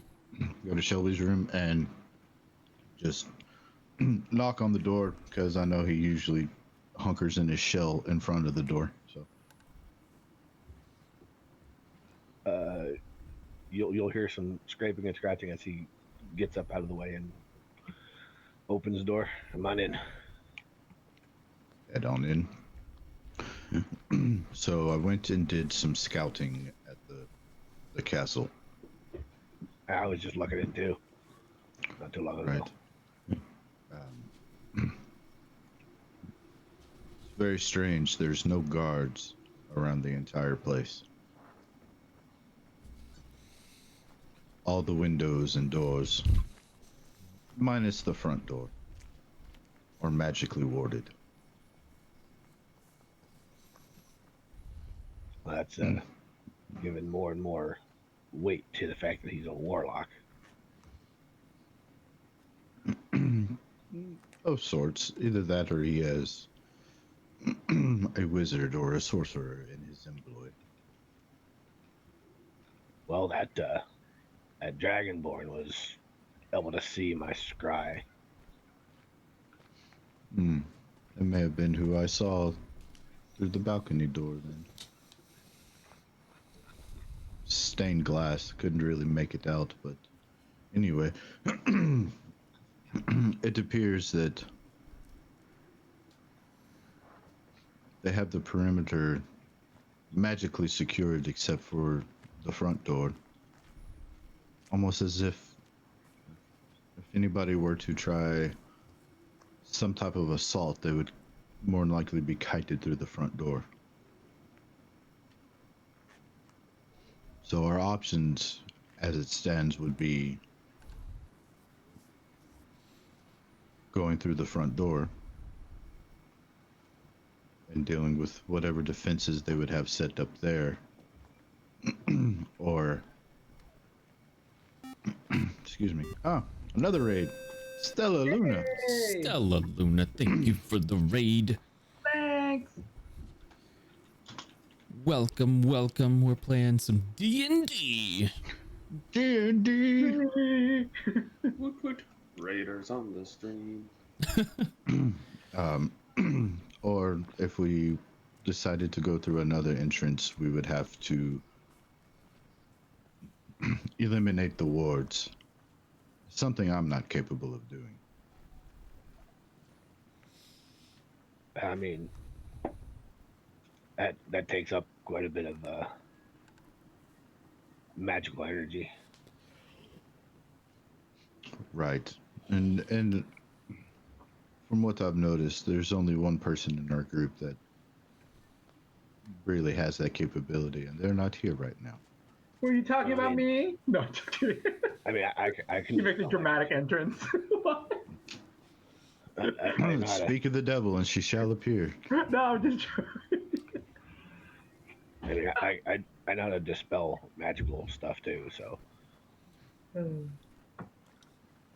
I have a feeling it probably won't be the only thing we come across that will need dispelled.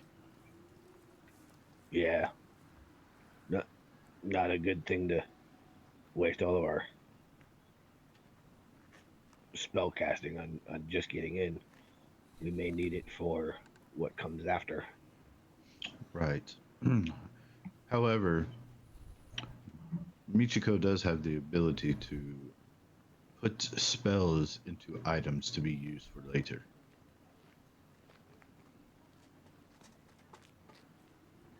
She needs powdered diamonds, 200 gold pieces. Just FYI, she's out.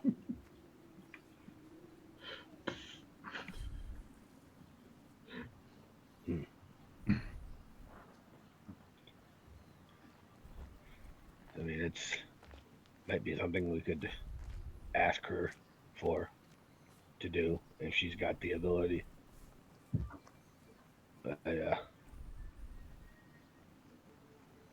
I've seen the use of said item.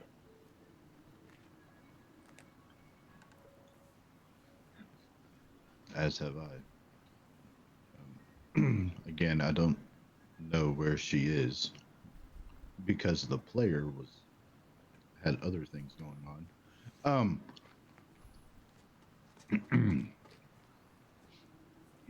Perhaps you could send her a message and tell her that we're gonna. How would I word that? Ask if she is able to store some dispelling magics into lockets or items or whatever she has available.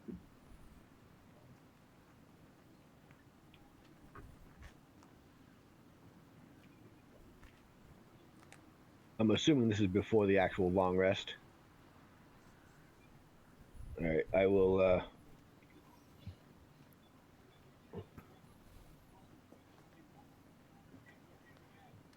Cast sending to Michiko. Okay. Michiko, go ahead and make a performance check for me. Okay. And what do you say to Michiko?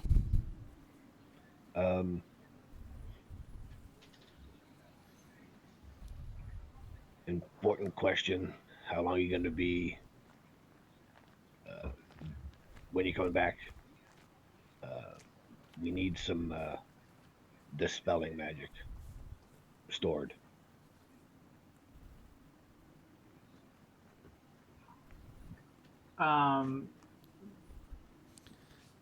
Say you're at 14. What was that? He's at 14 words. Oh. He could keep going.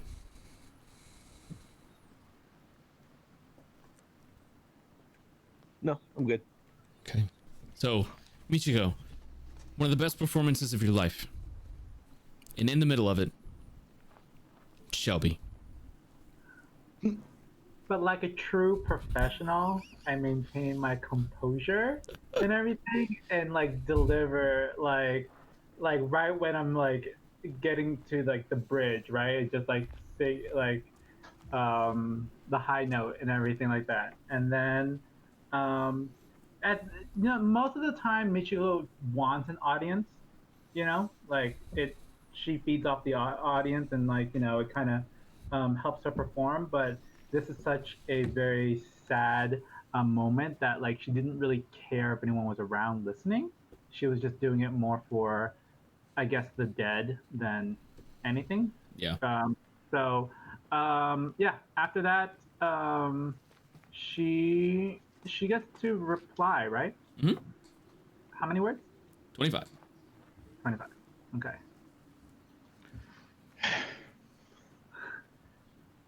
Going to need powdered diamond worth 200 gold. And then I don't think the spell magic has any. No, it doesn't have any.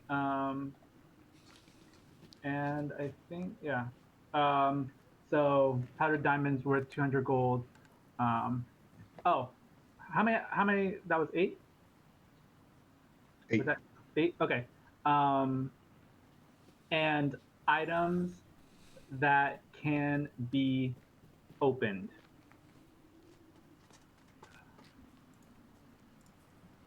I think that's about it.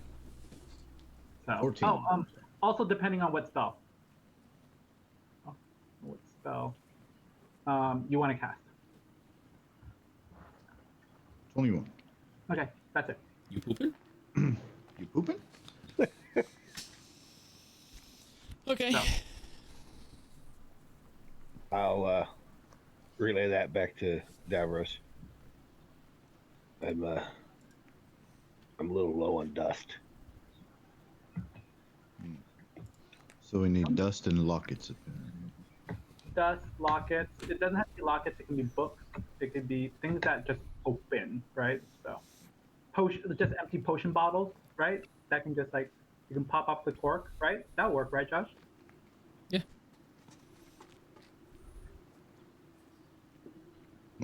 All right, so diamond dust and things that can be opened. Mm-hmm. So. It's a after some time, you guys are either trying to gather this stuff up or whatever. Michiko makes her way back to the tavern. Yeah. Okay. And I will say, if you're gonna do this tonight before you get the long rest, you're either gonna be waking up very late in the day compared to everyone else because you've been working on this, or you're not gonna get the long rest. Well, I need a long rest, so I'm going to be waking up very late in the day. Okay. So, yeah. Or guys, if we want, we can also just like, how many of these do you want me to make? Because Glyph of Warding is a casting time of 1 hour. So like, if I make like 3, that's going to be 3 hours worth. Gary.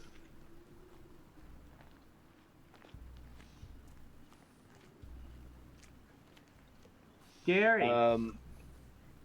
I don't know how many we're gonna need. Okay. I just know that there's warded stuff. Like everything's warded there against. So I mean. Davros, how many are you looking to? How many items are you looking to get made? About how many doors and windows would you say it was, Josh? I know I can think of at least 3: the side doors and the. I mean, with the windows, you're looking at least 30. Like, if you wanted to dispel the ward on every single window on the bottom floor and the second floor, that's at least 30 things. Yeah, we're not going that crazy. So probably 2 side doors, back door, and the balcony door. I mean, if you want to dispel every one of them, yeah. Right.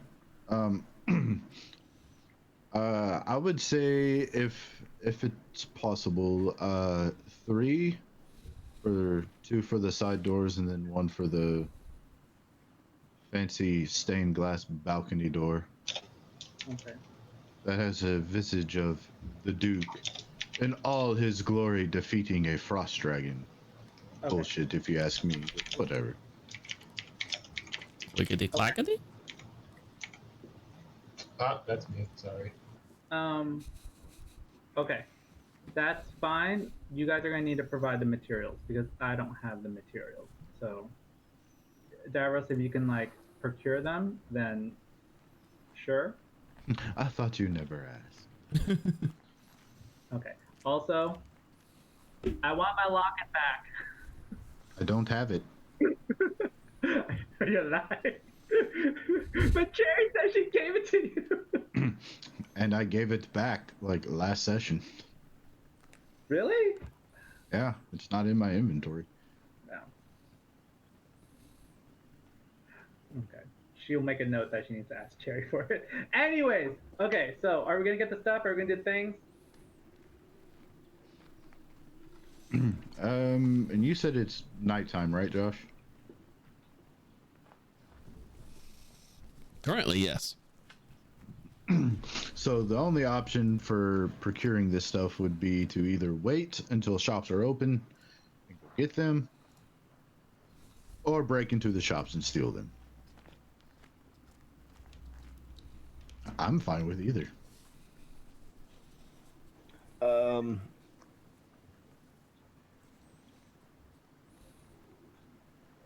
I will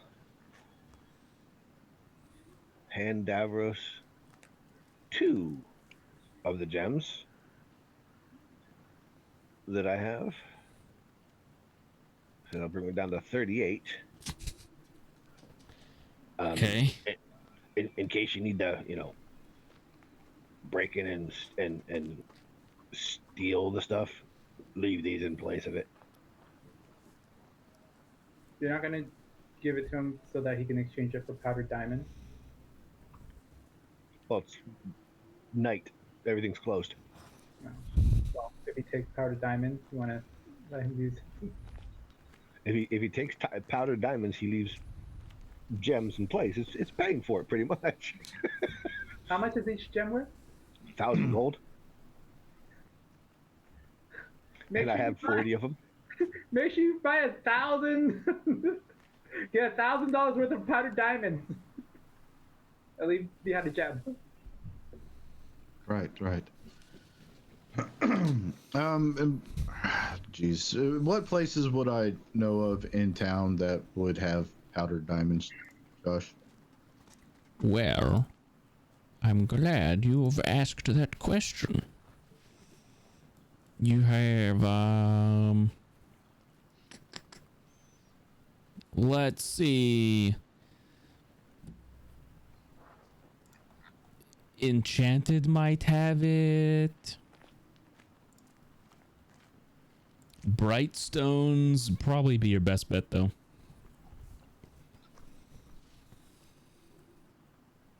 Okay, So sure. I'll go check out Brightstones then. Old gem store. There was also Arcana. Yeah, but their shit's probably magically warded too. Probably not wrong. And we've been there many times before. I've spent many a gold in that place.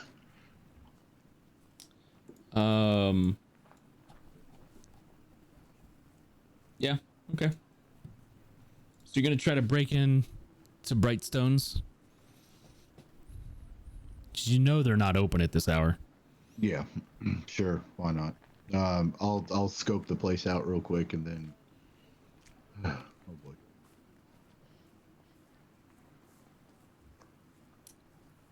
Good thing is, if anything goes wrong, I can outrun them. Give me a perception check. Okie dokie. Let me find it as persuasion. Wow. Wow. That's a low roll. Wow. Let's see here. There is a very large dog sitting at the front door. Seems to be the only guard. But you look and you've seen these before. It's a mastiff.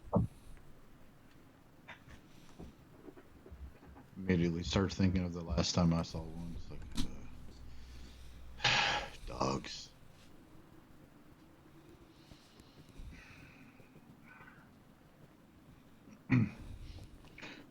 Are there any other doors, or is it just the front door?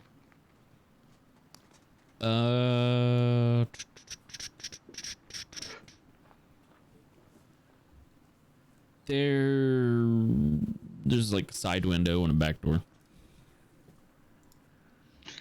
I will make my way to the back. You go to the back. Make a stealth check for me. Okie dokie.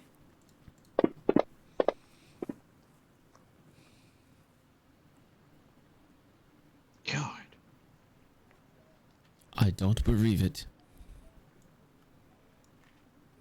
No. The dog was sleeping.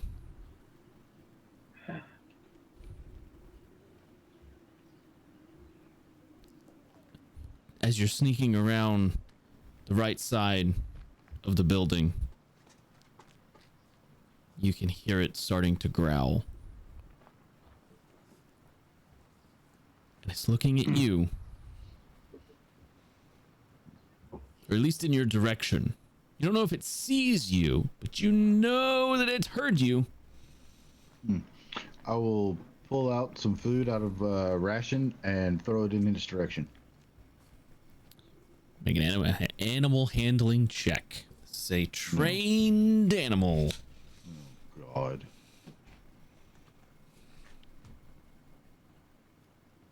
That's pretty good. It's pretty good.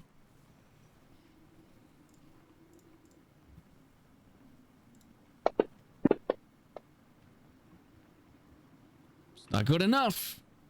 Damn it. I need you to roll initiative against the Mastiff. Because it's charging at you. Okie dokie.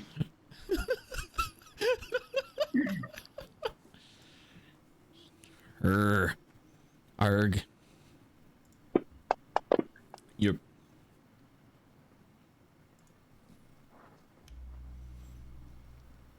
You get to go first. The first time it didn't roll well. Hooray. And it's kind of it ran towards me, so it's kind of like in the oh god, that's epic. It's in the shadow, right?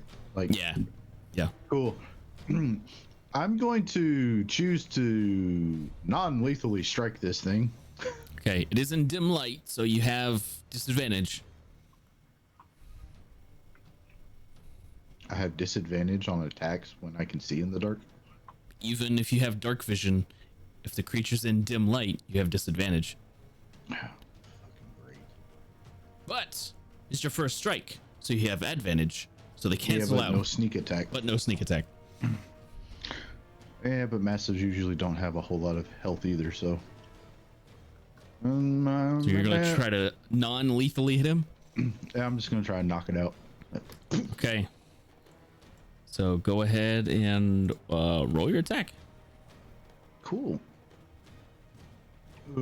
There it is. Mastiff.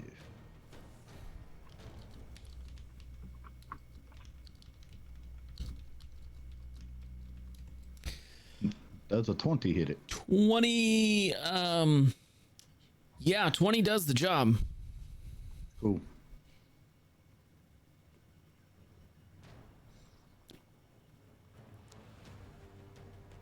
He's charging at you. What do you do? How do you attack this thing? He comes running for me, and I'm thinking to myself, shit. Pull my sword out and wait till it galloping goes to leap up, and then I just kind of sidestep, spin until its face is even with the front of me, and I just take the pommel of my sword and go boom right on the back of the head. And he, ooh, that made me feel dirty. You hear a yelping. You hear the dog and it hits the ground like, hello?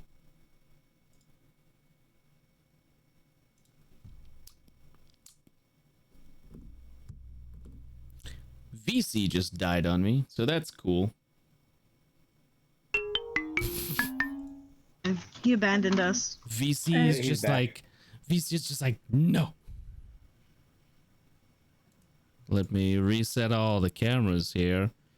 Just gonna that was unfortunate.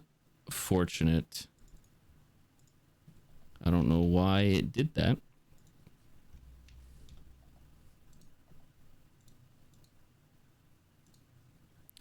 Can you guys hear me? Yeah. Okay. Yeah.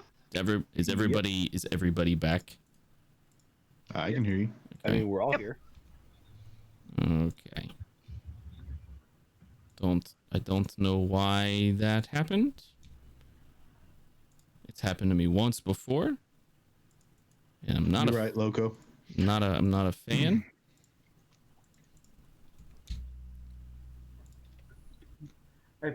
I think it's because it happened when Davros killed the dog. I didn't kill the dog. I knocked him out. Knocked out the dog. Might have been it. I don't know. There's a difference. Yeah, he's mastiff right now. Okay. Back? Boo! Back. Okay, cool. So you smash the dog with the pommel of your sword. I don't smash it. I just thump it enough to knock it out. Right. Smack him. He yelps. I flap him. He yelps, hits the ground, and all of his limbs just like slide back towards his back end. Like if you ever seen like something just go like completely slack. He went full Naruto. Yeah. In the mat. Yeah. In the mat as it's charging. Yep. Pretty much. Slip and slide without the slip. His snoot kind of grinds into the ground. Lord Gasumba, thanks for joining us.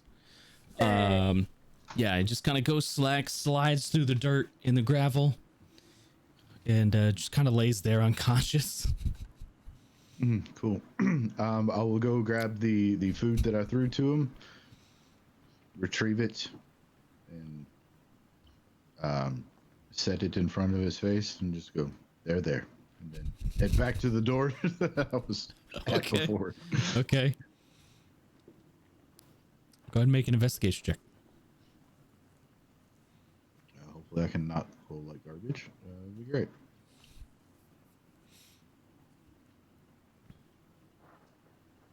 I'll take it. Easily enough.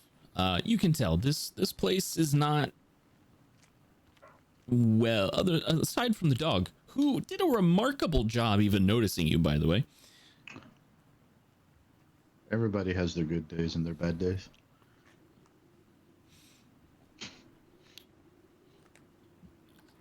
Sometimes both at the same time.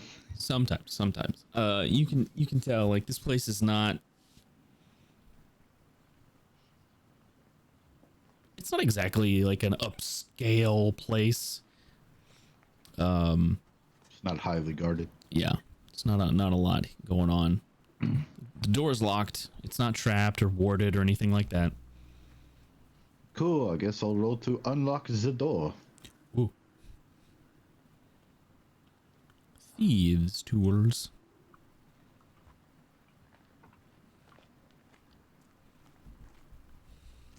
Let's see if this works this time. Can you roll under a 10? No.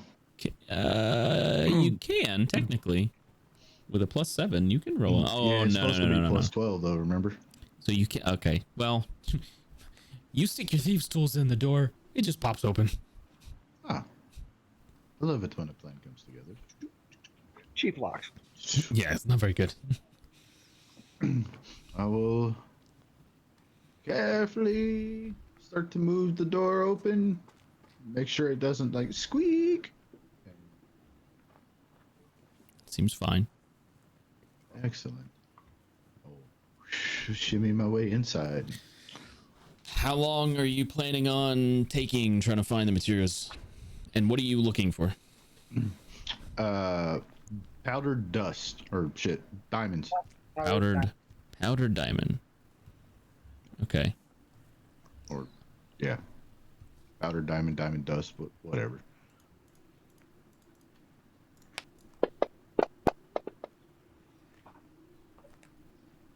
Roll percentile for me. Oh, well.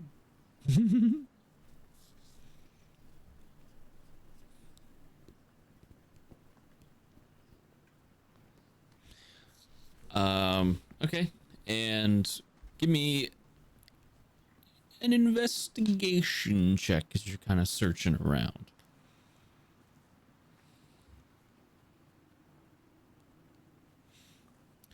Well, you find what you're looking for. There's about 600 gold worth of powdered diamonds here. Okay. Do you take that? Well, of course. Okay. What are you putting it in to transport it? I'm sure I have a pouch that I can put it in. Okay.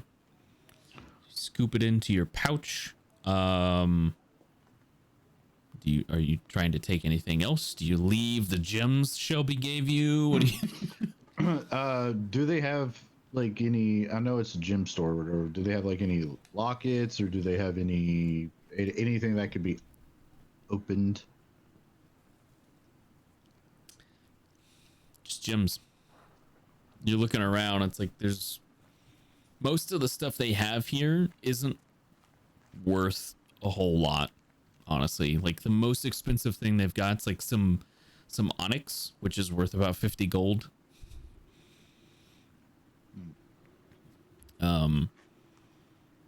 The diamond dust that they have laying here is the only diamond dust they have. And they don't have any, like, you've kind of perused their inventory. You don't see any diamonds. So like this is the only diamond they had.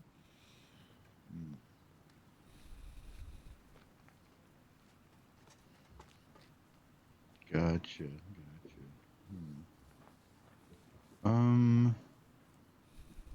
Let's see. Let's see here.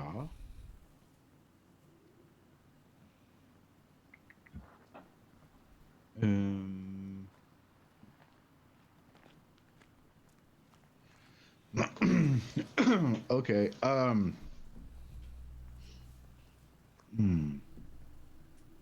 it. I'm looking to see what all I have in my inventory that could be opened. I know I had some vials at one point. Yeah, anyway. Yeah, that's fine. I'll leave the the gems on the counter. And... Both of them? Yeah, sure. Okay. Okay. Good enough repayment. Plus, he, gets a better lock to put on his door. Yeah. And get some diamonds. And to pay for the recovery of the poor mastiff. Yeah. Poor dog. I know it had been a while, but does that mastiff look familiar? Go look at it. I mean, I had a pretty close-up look at it. It's fair, you did. Make an insight check.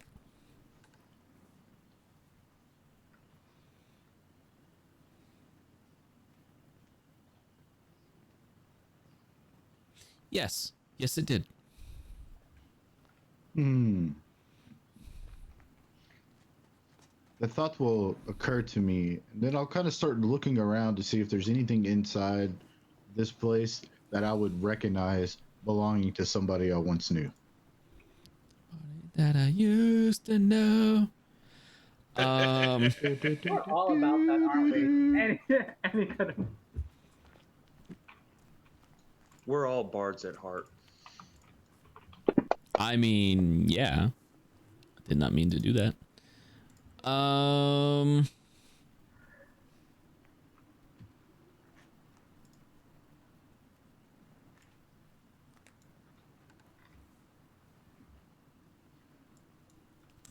Hang on.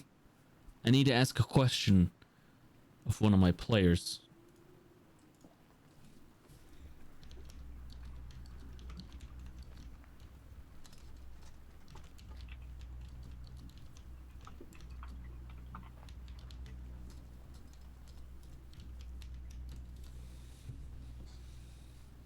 It's not me, right?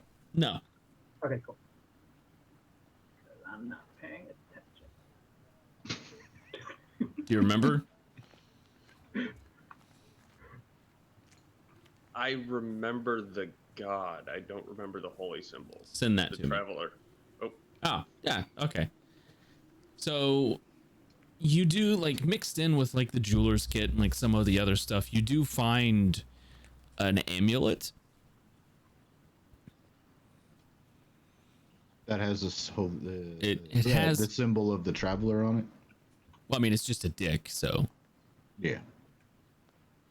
I mean, that tracks, but yeah. I mean, it's like a gate in a grove, but it's shaped like a dick. Yeah. Upon finding the amulet, a smirk will come across his face. He's like, you son of a bitch, you did survive the war. And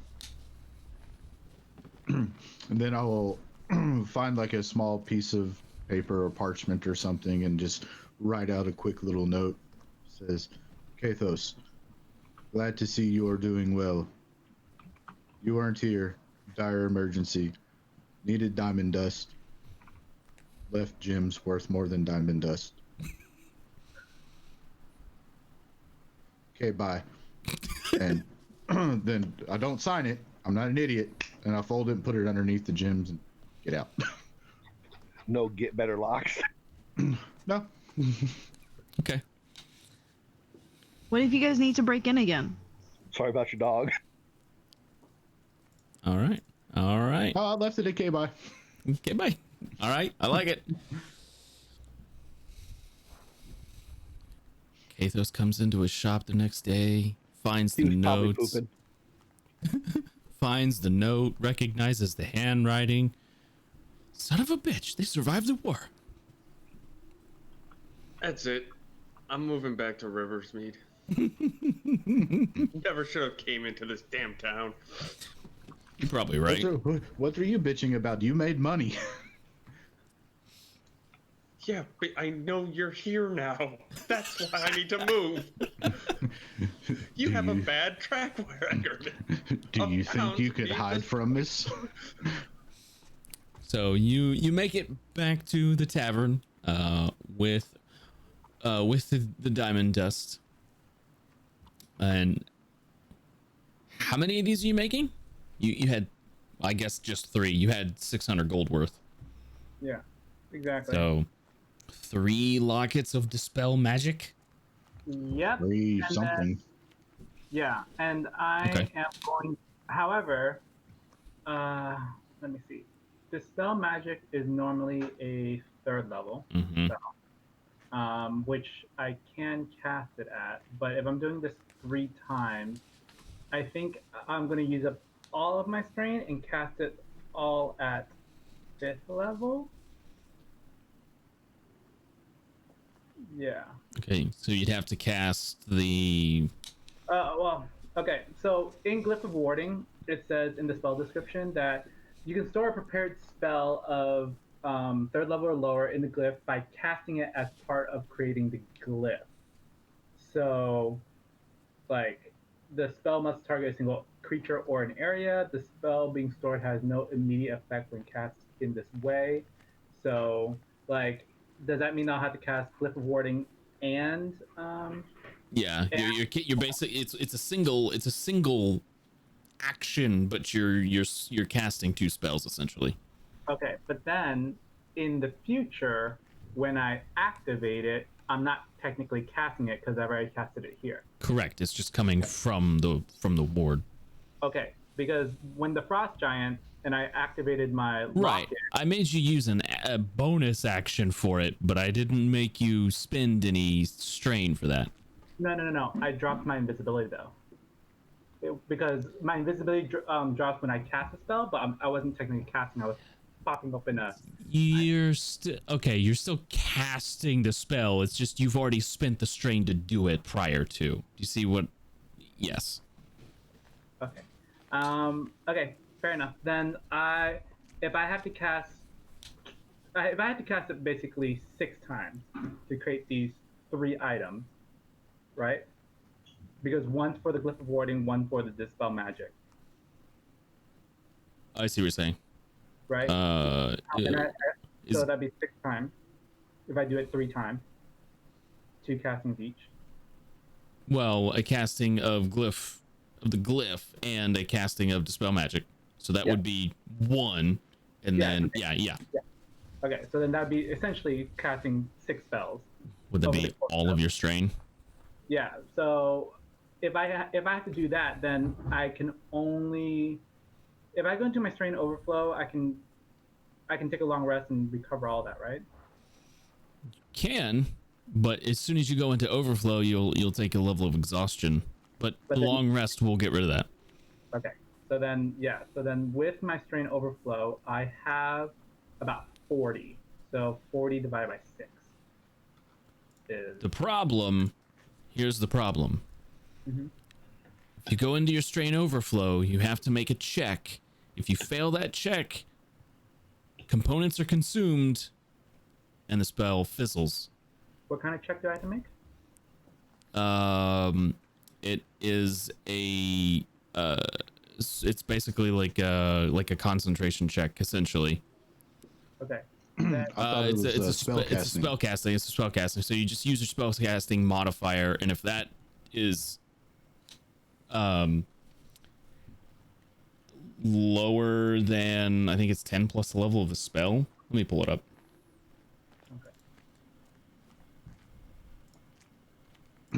Strain. I love my strain system. And technically, you have unlimited strain overflow. You just have to continually succeed that save. But we only have 10 on our list. But also we could probably make do with only 2 of them, one for a side door and one for the balcony door. I mean, I can do it. I just because I was thinking if I cast it all at level 3, that'd be 6 times 6 essentially, right? Yeah, it'd be 36. As soon as the spellcaster's total strain exceeds her tolerance, she gains a level of exhaustion. If an exhausted spellcaster wishes to cast another spell, so going into the overflow the first time doesn't cause you to do this. If you wish to cast another spell, you must make a Constitution saving throw with the DC equal to 10 plus the spell's level plus the amount of strain you have over your tolerance.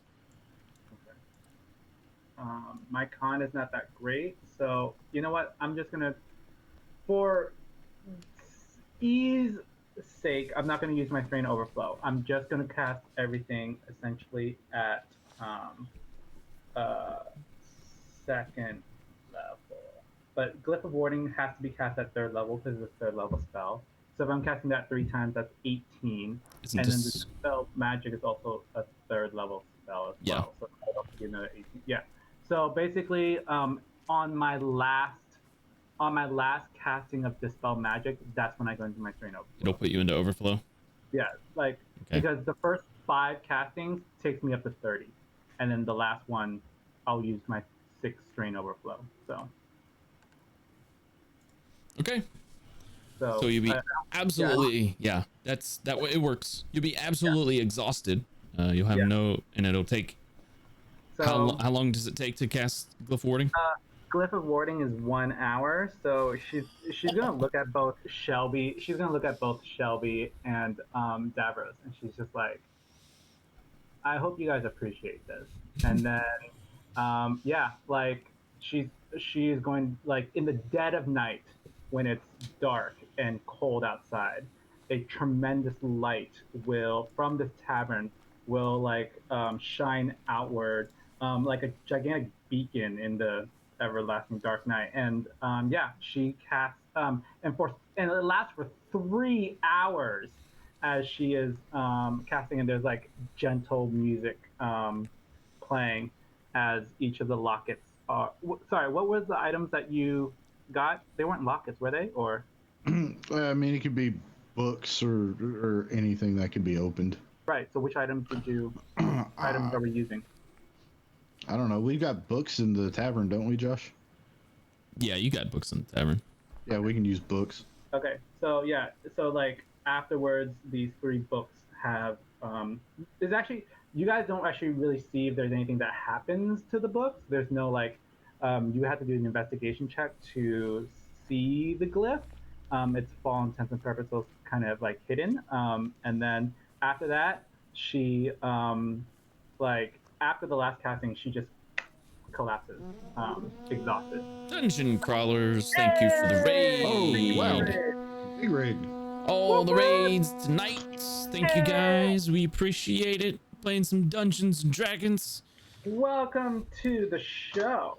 Party's about to go. Party is preparing, I should say, to go talk to Duke Muldron, who is running the city that they're in, and they don't know what they're going to run into while they're there. So, doing some prep work. He's a bit of a dick. He is a bit of a dick. And once she collapses over, she just collapses over in Josh's. The light that was shining from her, that was her ASMR self, kind of dims, and then she falls over. Okay. All right. Well, Glamorous when she collapses on the floor. so about the time, this is funny because about the time Michiko is finally able to pass out, It's daylight. Don't you tell me. Reaper is waking up at the break of dawn.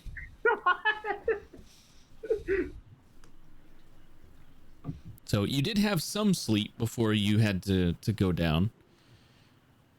So I won't get that long rest. Are we like leaving now, or when? I guess that's up to the party. Up to the party.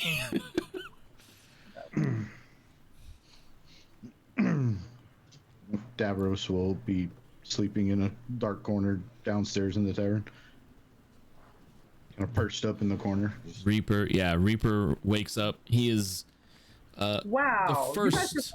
You guys just left me on the floor like that, man. I didn't. You were in Shelby's room. I wasn't in Shelby's room. We did it in like the lobby. I'm not gonna wake everyone else with this casting of mine, despite how much light I'm giving off. Rude. I don't think they would have cared. So the next morning, you guys come down. You find Reaper, who's already awake. You find Michiko passed out on the floor. A bunch of people are kind of crowding around the fire still. Windows are frosted over. There's a new fresh layer of snow on the ground that has yet to be removed. Looks like Michiko had more to drink than I did.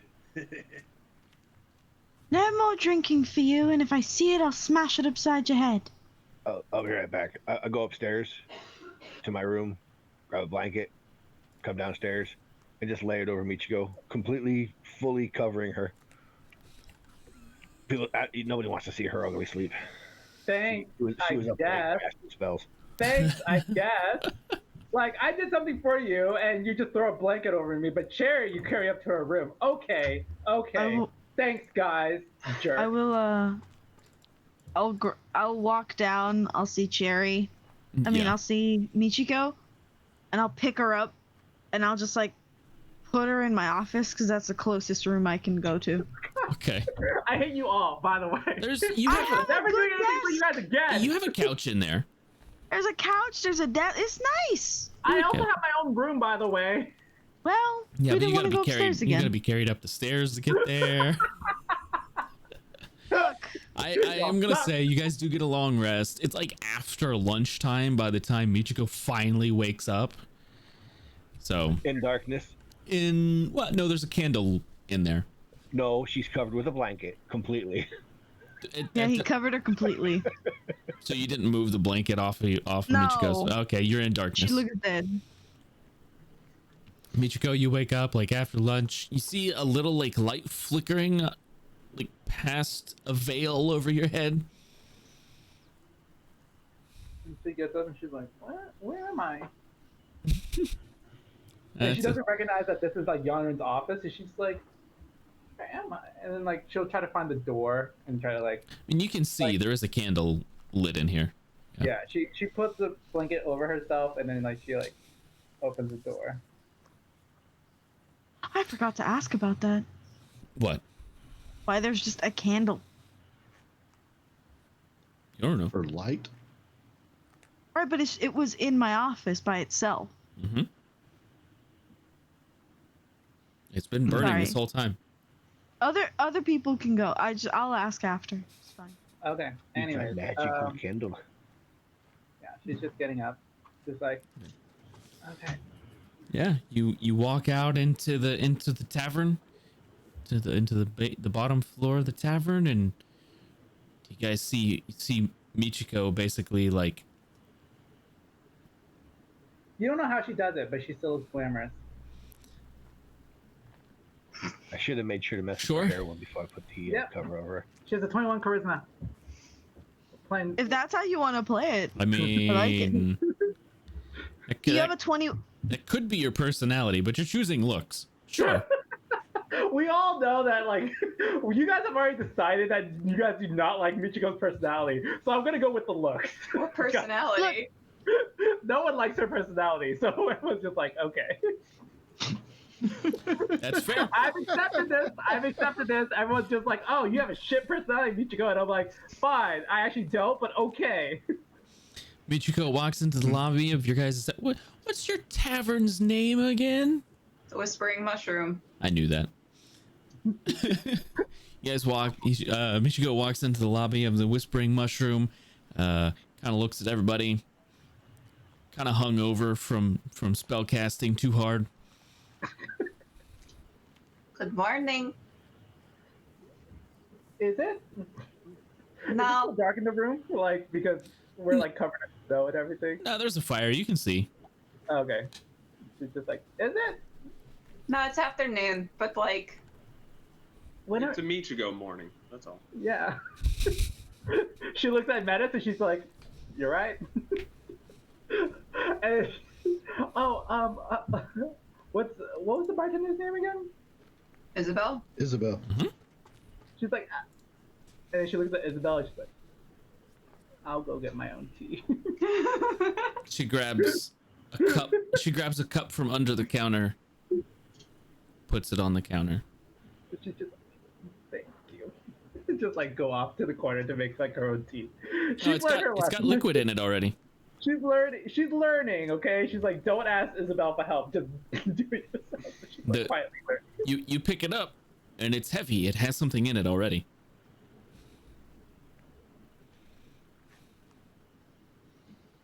Drink it. Should I drink this? Sure. What's the worst that could happen? She's just like, okay, and then she'll drink it. So It's a nice chamomile. With a hint of pseudo dragon piss. No, there's nothing weird in it. Just a nice chamomile tea. Aw, Michiko's growing on Isabel. Whatever. That's not true. You all know that's lies. Might be. You don't know. To grow on somebody, there has to be growth. Maybe before. she just missed you. Huh? Maybe she missed you.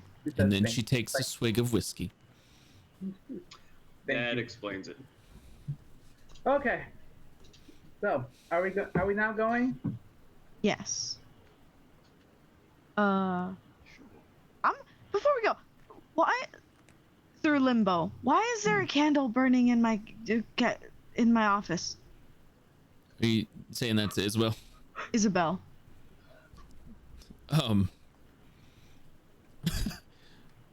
She like, oh, I'm glad you noticed. It was supposed to be a gift. I'll jump over the counter and give her a hug. Thank you. It'll never go out. Unless it's dispelled. I'll take out some pocket grain and hand it to her. It's a gift. You don't have to pay for it. She wants to give her pocket grain. Completely unrelated. Yeah. Yes, I'm a bird. Are you stereotyping me by giving me grain? Yes. She takes it. Yes. She eats it. I'm taking it not because I want it, because it's offering. I'm trying to be nice. Yeah.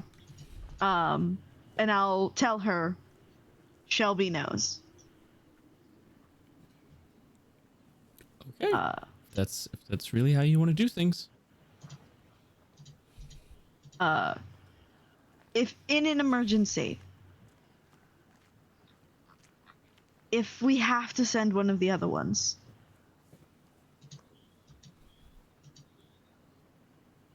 code word is yard.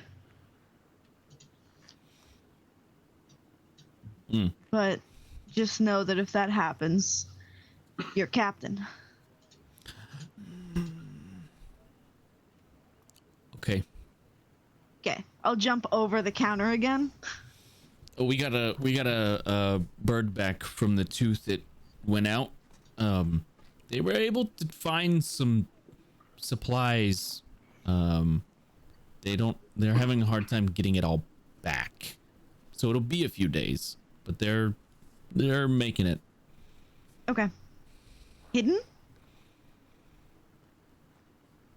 The supplies, they hidden? That's what I told him. Okay. Well, let's hope they get back soon. That's probably why they're having a hard time getting back. Moving a large amount of supplies while staying hidden is sometimes difficult. And through the snow. So they're having to like stop, brush their tracks away. Fair. It's slow going, but they're on their way back. Great. Thank you very much. And then I'll go to the party. Stepped on something back there. I don't know what it was. It was sticky. Probably a cinnamon bun. Cinnamon. Those are they disappear at the end of 24 hours. Those are copyrighted. We can't say that. Hasn't been 24 hours yet, has it? Yes. More, I think. Yeah, it's been a little over 24 hours since the spell was cast. All right. Carrie was eating them, and then it just like disappeared from her hand. Oh no! Well, you guys go have fun killing a possibly innocent man. Sorry. I will send Nodis with you, and have a good day. If this is the hill you die on, go ahead. I don't care.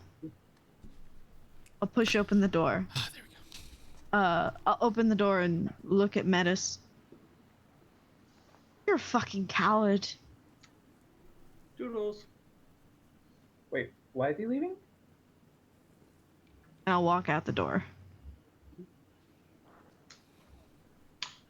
As soon as they leave, I'm going to open up that scroll, use it, and follow them. That is a 7th level spell. You need to roll for that, sir. I need to roll for a scroll? Yep. Yes. Yep. 10 plus the spell's level is the DC. Okay. So that is, let's see here. Scroll.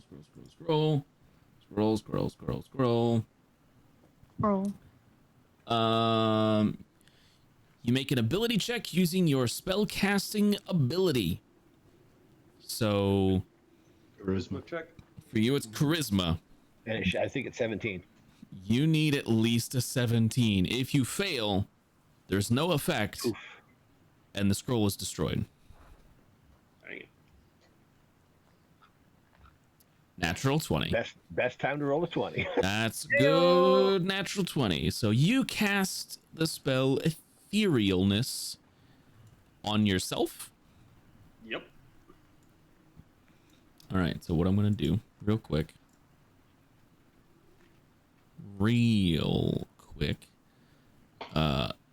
So Etherealness lasts for 8 hours. Up to 8 hours. And it's not concentration. Nope. Oh, that's one of the ones that didn't get coded. Of course it didn't. But you also can't affect the prime material plane while you're ethereal. Right. But I can move through objects, and I can go up and down in any direction I want. I can only see for 60 feet. Yeah. You also can't pass through any walls of force. Yeah, if there's a wall of force, you can't walk through it. Right. I also can't communicate with Nodis at this time. Because you are on a different plane. Yep. Yes. That sucks. It's awesome, but it sucks. Okay.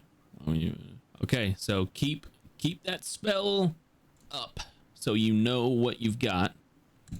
I mean, I have it on my phone. I don't have it. It's not coded. That's so. fine. Yeah. It's not a... Yeah, we know you have Etherealness on. So they leave.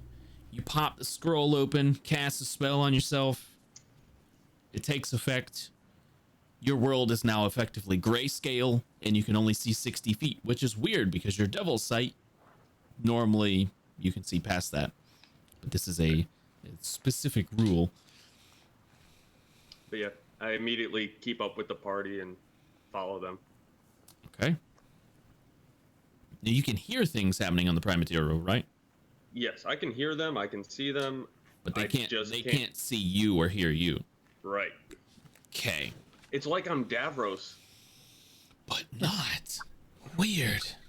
Okay, so you guys are heading to the castle? Yeah. All right, so you guys head towards the island. And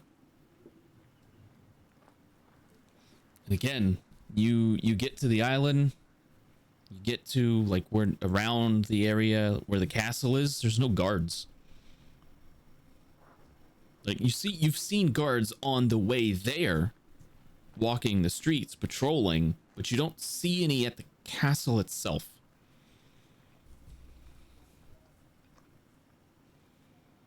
Strange, isn't it, Shelby?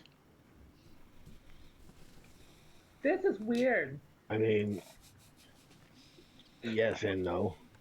I mean, if the castle is warded as well as you say it is, there's no need for guards outside. They're probably all inside, waiting for the frontal attack.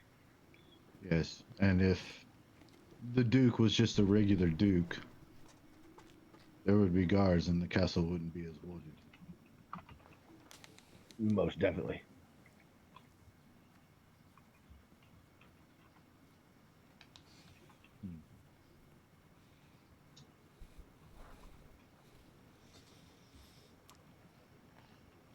Make your way to the front door. You go to the side, go to the balcony. Where are you going?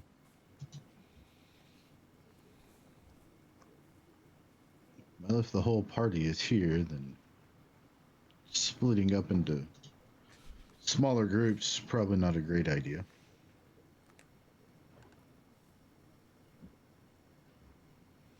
How would you do that, Mr. Reaper?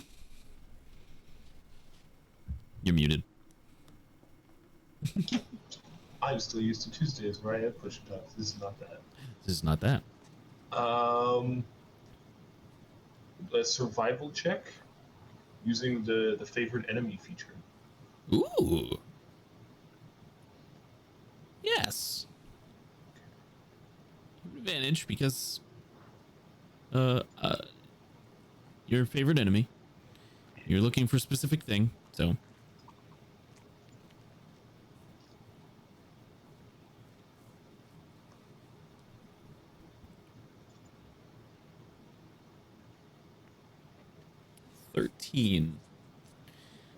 Unbeknownst to everybody else, you're always kind of on the lookout for signs of fiends. Things from the hells. And as you're kind of walking with the party, you're looking around. And every now and then,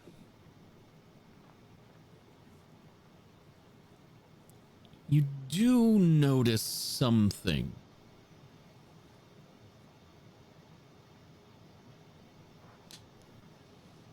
Might be a weird smell. Claw marks on the road that nobody else seems to notice. Small stuff. He's got Witcher sense. Kind of.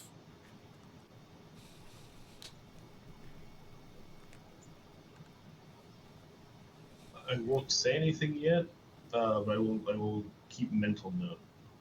Okay.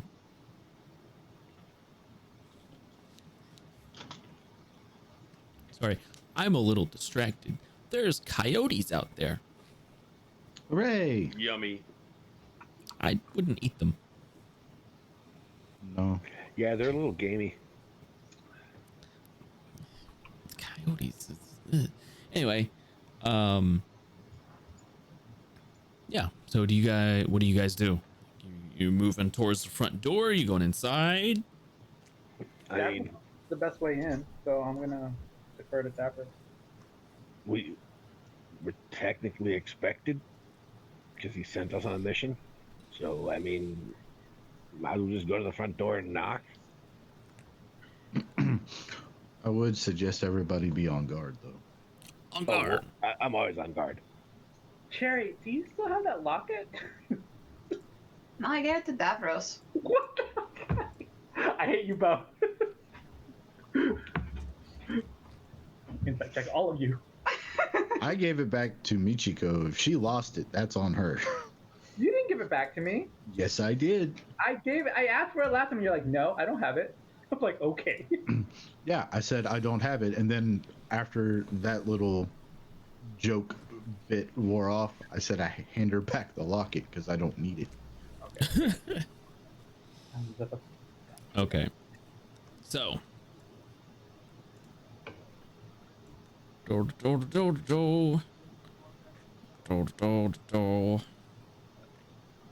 right. I'm gonna put you guys on a map. Oh no. Yeah. But then that breaks our computers. Please don't. No, it won't. Okay. I don't have lighting effects turned on for this, so it shouldn't.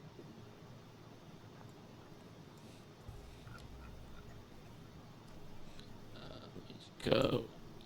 There's so many of you. Only Only one more 7. than normal. Yeah. I say it sounds like a first world problem to me. There's so many. Probably see a doctor about that.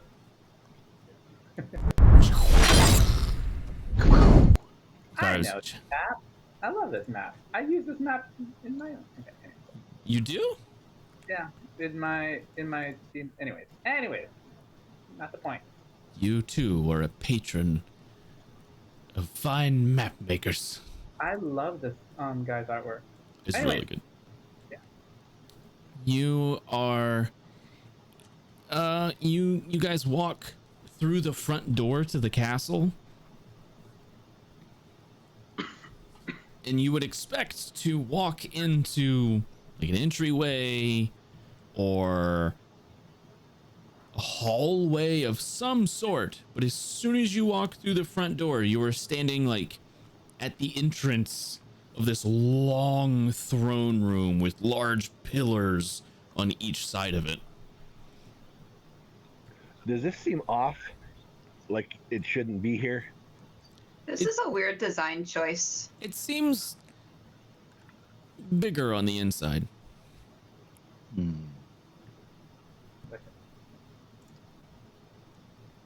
And on the other side, on the throne, you can see a couple of individuals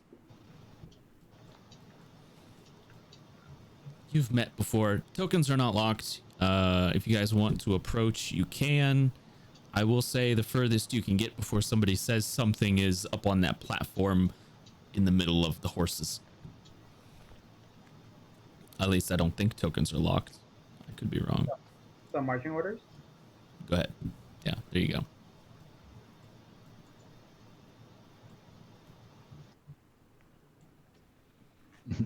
I stick to the shadows. You cannot. Okay. Do you run off to the side, Davros? This side, maybe. You run off to the side? Oh, I start making my way over there. I don't run. Okay. Can you all see the map? Yeah. Yeah.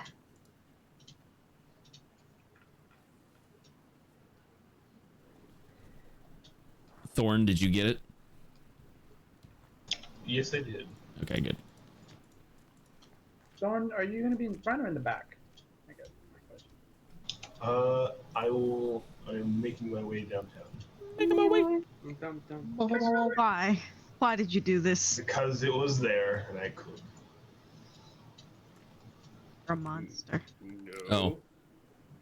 Nodus is with Cherry. Nodus is with Cherry. All right. What do you guys do? Nodus knows where I am. I mean, I told Nodus before I did this scroll my plan the night before, but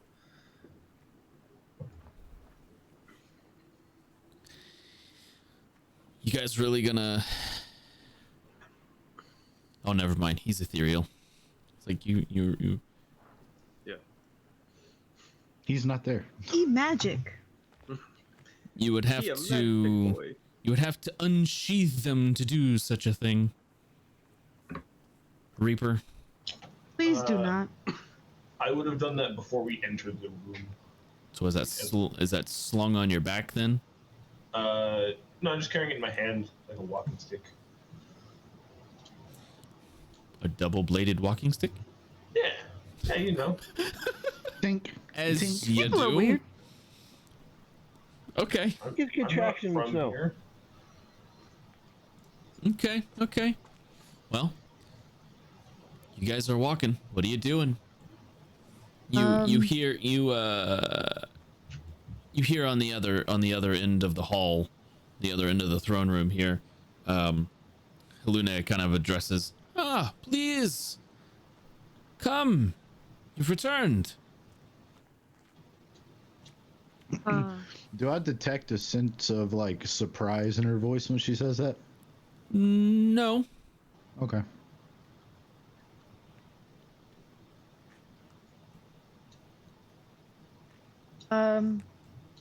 So I don't know if anyone else. Okay. Well, we have. We're not. We're completed. +1. We're complete. I think we have all our limbs. It's difficult to hear from across the throne room. Please, come. As I walk, can I see if there's like I want to see if there's any magic shit going on. Magic Statues shit or just going on. yes. Magic shit going on. I want to see if there's any magic shit going on. What's the problem? I said what I said. As we're walking up, and Yonrin says that we'll have all our limbs. Shelby's gonna quickly pull his left arm in to his shell. The bugbears came out of nowhere.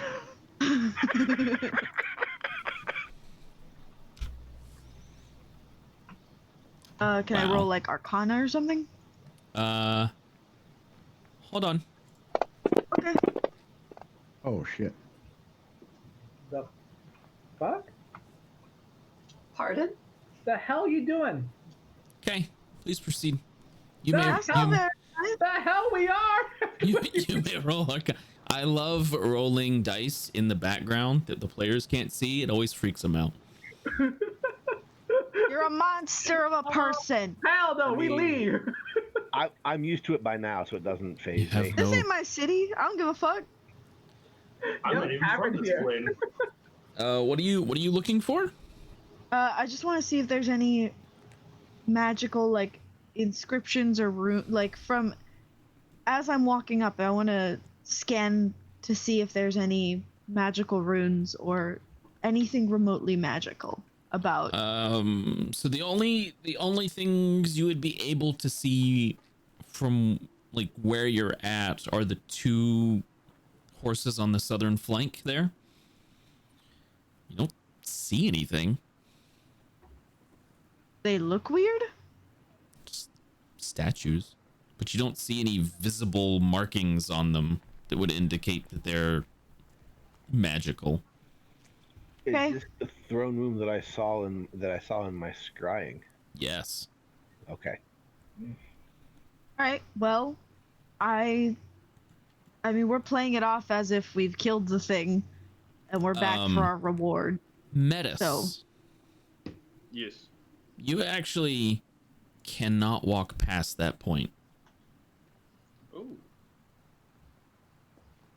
You kind of step up and try to get past that, and you just can't. There's something preventing you. By the way, I'm sorry. Quick question. Who has the books of Dispel Magic? I have one. Shelby, do you have the other one? And I have the third one? I think it's the 3 of you who are involved in it. One of you's got one of each of you has one. Yeah. Okay. Just let's make note of that. Okay. Cool. Does it look like the Duke or his dragon-born friend notice that I'm trying to move past that spot? Make an insight check. Yay, +1. Not bad. Pretty good. That is pretty good.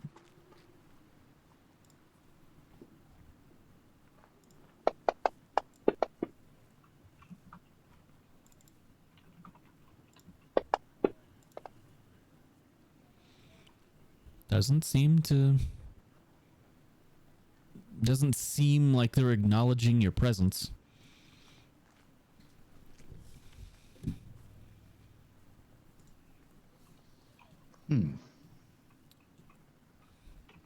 Come, please. We have much to discuss. Right, yeah. I will move up. I'm gonna stick with Yanrin, and yeah, I guess we're all like that. Okay, never mind. Remember, Shelby's semi-front line. Yeah. Yeah. Fair You said you were +1, but you seem to be down 2. Well, one of us got very, very drunk yesterday and started saying things and eating bacon, and it was a whole ordeal, so we decided to leave him at the tavern. And the other one is stealing things, probably. I'm not sure. At this point, you'll see Davros just kind of like walking around the statue of the horse. So he's just like looking at it like he's like, wow, this is so cool. That's actually like a level lower. Those stairs go up about 20 feet. So each set of stairs goes up about 20 feet. So Metis, where you're at, is about 15 to 20 feet like above where the rest of the group is. And then the other part of the group is like 20 feet above where Davros is. Yeah. So it's give you an indication of height there. Yeah, that's fine. I'm still doing what I'm doing though. Like, oh wow, this thing's so cool. Oh, ooh, ah. Like, this is so cool, man. Okay. We'll continue to walk, skipping over, like moving around the center of this thing. Sure. Okay. Nodus is gonna stay with Cherry there.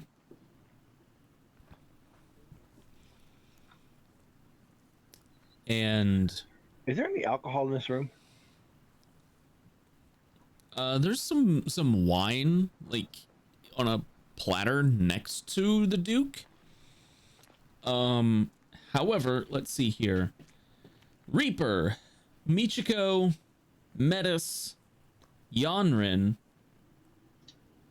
and Cherry. Hell no. Huh? Have all failed the saving throw. For what? For Zone of Truth. I didn't lie. No, I know. I'm just letting you know you are in a zone of truth now. Those of you who I did not call out, Davros, you're not in it. Hooray. Metis, you walked through it and then out of it. Also, I can't be affected by it. Because he's ethereal. Unless it's in my plane. Yeah. Okay. Do I know that I'm in a zone of truth? You would know, yeah. Okay. I was gonna say.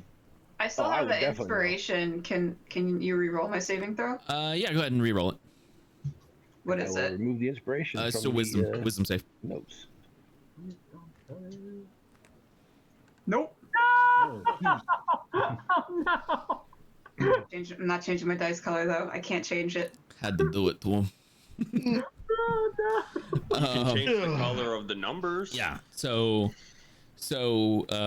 Reaper, Michiko,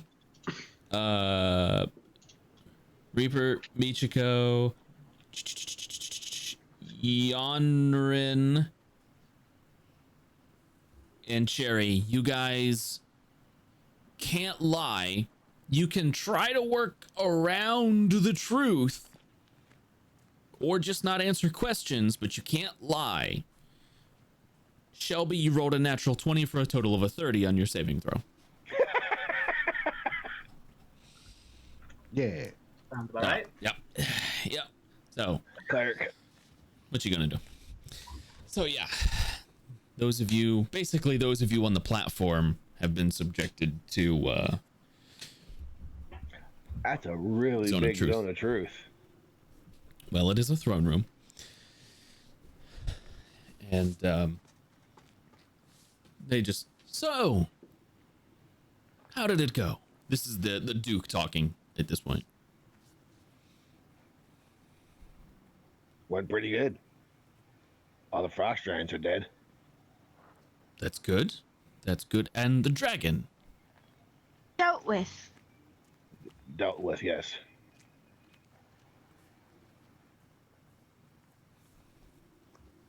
Huh. So the weather should be clearing up soon? Within a few weeks? Should be. As far as I know, it should.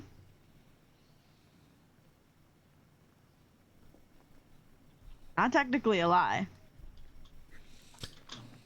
And we come to the ever faithful Zone of Truth game. It's not technically a lie. I know that within a few weeks it will be solved. Because he didn't specify amount of weeks. He said a few. A few could be 3. It could be. A few could be 6. Just saying. I told the truth technically. You did. And who's your friend?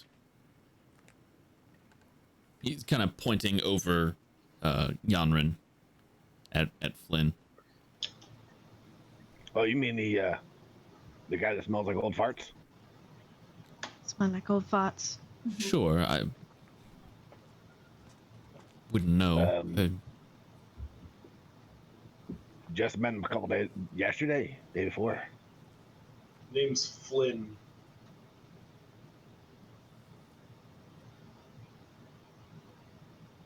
Welcome, Flynn.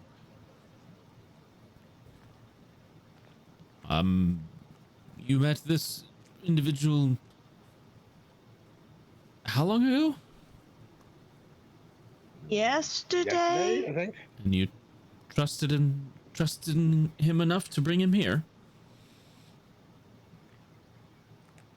We're adventurers. I just kind of tagged along because they said they were coming here, and I have business with you after they do. So I just kind of tagged along. I see.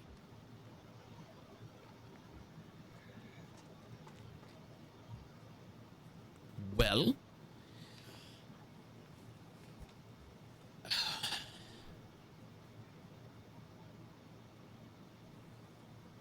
I'm glad you've made it back.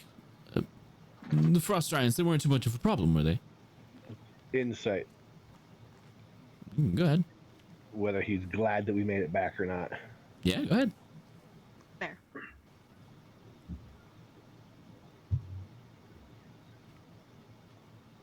On the same wavelength, Gary. No.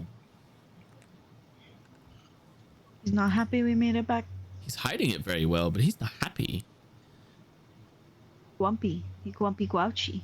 I wouldn't go that far, but he's not happy. The frost giants, they weren't too much of an issue. Nah. I mean, they're just frost giants after all. They're big and stupid.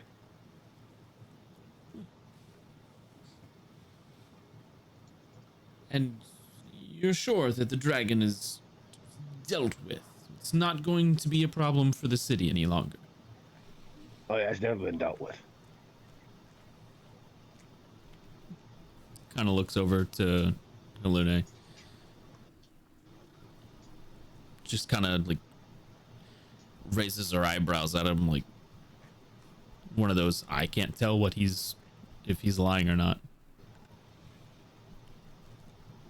She would know if I failed or succeeded too. Yes, she would.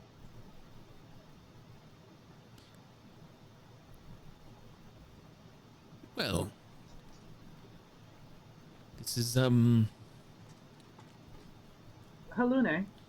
Michiko speaks up. Yes. Are you glad we're back? Why would I not be glad? That wasn't the answer. Answer the question. Would I have a reason to not be glad of your return? I don't know. You tell me. Of course I am. She's not in the zone of truth. She's not in the zone. Yeah. No, I get it, but is she actually glad that we're back? There we go. That's what I'm setting up for. Shelby, insight check. You can roll for it. Y'all are much smarter than me. I did not get that one over my head. Wiser. That. I'm just trying to play this. She is indifferent. She's not exactly glad you're back, but she's not glad you're back. She's not glad that we're dead. You didn't ask that. Right. I mean, she's glad that we're not dead.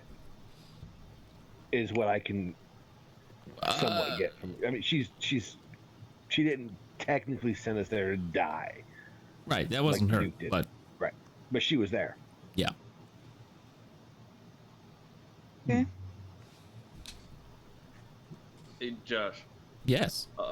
While this conversation's going, the spell says I can move in any direction. Can I try and see where this barrier goes to and ends? Sure. All around. So basically, that circle, that platform that they're on, that's it. That's it. It encompasses the whole thing, and it's like a dome. It's like a dome? Yeah. Okay. Yeah, I'm just gonna move on over here then. I am going to. Halune, right, is the name of the Dragonborn? Yes. I'm doing this for a reason. I want to judge the Duke to see if he understands what I'm saying. So I'm going to say this in Draconic to Halune.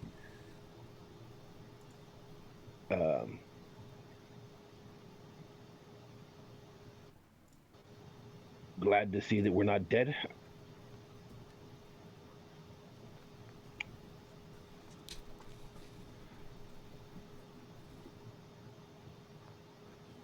And I'm watching the Duke to see if he understands. And when he asks that, I'm gonna do an insight check on Halune as well, since technically my character wouldn't know what metagame we know. Does Michiko speak Draconic? Yes, she does. Okay. So you ask that Halune in Draconic. Again, I have no reason to not be happy that you've returned.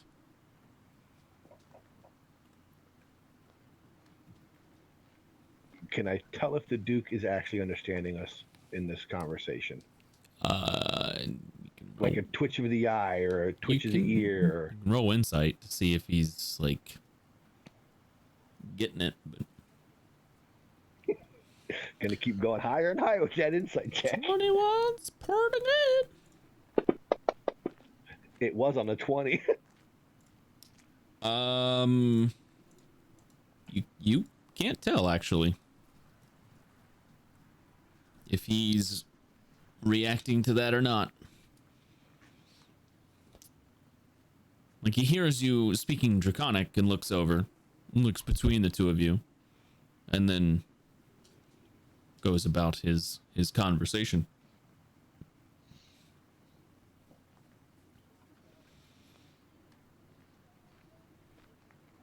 in Draconic, I'll also tell Halune, once we're done here, we should go have a drink. Just the two of us. Michiko took that the wrong way. She's like, "Is now the time to be flirting with the dragon boy?" You, she responds, a little busy.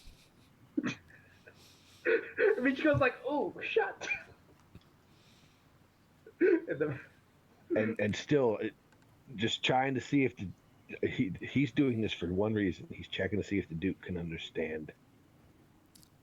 You can't tell if he can or not. Josh, remind me again what the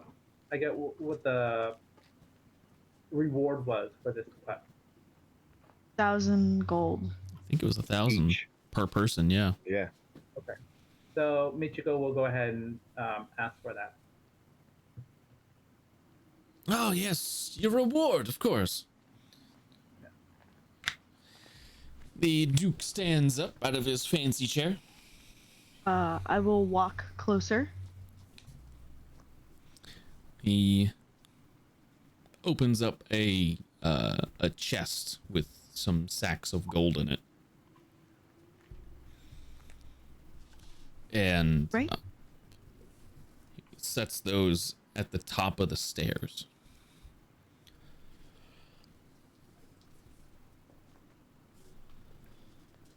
These, like right here. Well, you can't move past that, like, last step. Yeah. But I was just. Yeah, they're trying to... yeah. They're like right there. Okay. But as like okay, so here is the reward. All right. So I want. Sad to say that you probably will not be retrieving it. Probably. What?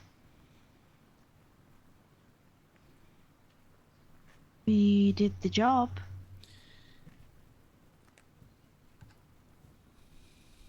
You eliminated the frost giants.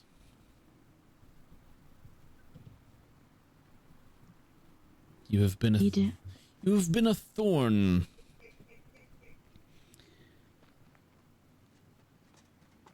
in a particular void dragon's side. At this point in time, I'll look to Halune. He's betraying us, isn't he? In Draconic.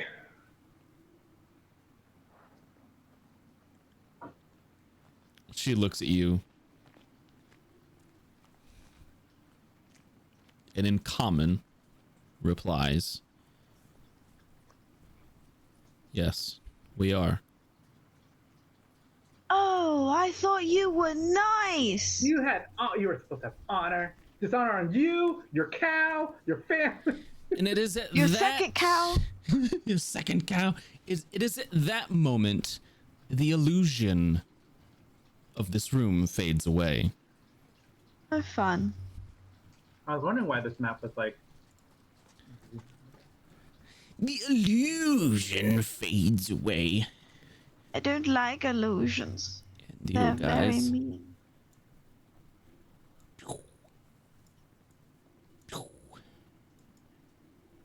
You're being whisked away. You're being whisked to another map. To another map. Yay, maps. I don't like when we're whisked away to other maps that we are after we already were on a map. That's never good. Yeah, what could possibly make you feel bad about that one? Yeah. Which only a true evil DM would do such a thing to his players. No. Yes. Yes? I mean, Jeff did it to us at the end of the game last time. Oh, piss off. What? Yes, he did. Some of you can already see it because you're smart and click on your token. I'm very upset right now. Ooh, pretty. It is a very beautiful map. Is it also by Zepuku? I haven't seen this one. Maybe. You all... The illusion fades away.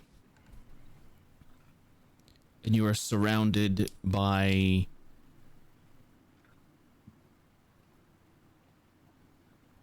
purple and bluish light emanating from the shadows and from these bioluminescent mushrooms, you think? There are spores of something floating in the air. You're not sure exactly what it is. And on the far end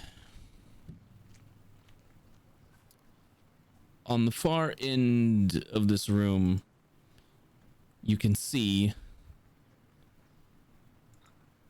Muldron and Helune are up on like the highest platform available, and this entire time it seems like Muldron has been working some sort of ritual and is tearing open the fabric of space to let something through, but you can't see what that is. There's something pushing hands through this veil, but it's not quite thin enough to break through yet. Do I recognize what this is? This is a big version of the little things you've been destroying in hell.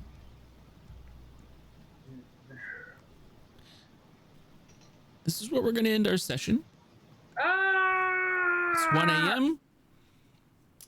We are going to pick up here next Wednesday. I was hoping to get to this point a little sooner. I know, a lot of the prep time kind of took up just too much time. But really all this means is that Thorn gets to join us next week too. Heyo! Hey! Gives me something to do with my week. Yeah. And possibly die. He's got a lot of free time now, right? I do. I have so much free time. Yeah, a lot of free time. Thorn was in our Tuesday game, but they closed that Not down. no more. It was good. It was good, and then they got spread out into the Astral Sea by Halaster. Now my character is a floating alligator man.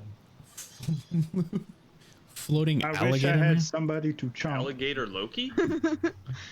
I mean, somebody's gonna chomp him. Yeah. Real soon. Yeah, probably a dreadnought.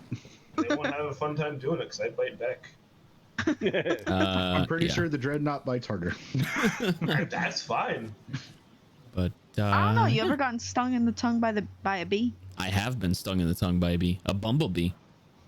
That's gonna be Hurt that's real gonna be bad. Quetzal. Hurt real bad. Sucked him up a straw. I mean, I went. at least he took some pretzels. And with him. he stung me right in the back of the tongue, and I spit him out, and his stinger was still on my tongue. Wasn't a good time. Anyway, we've got other content on this channel.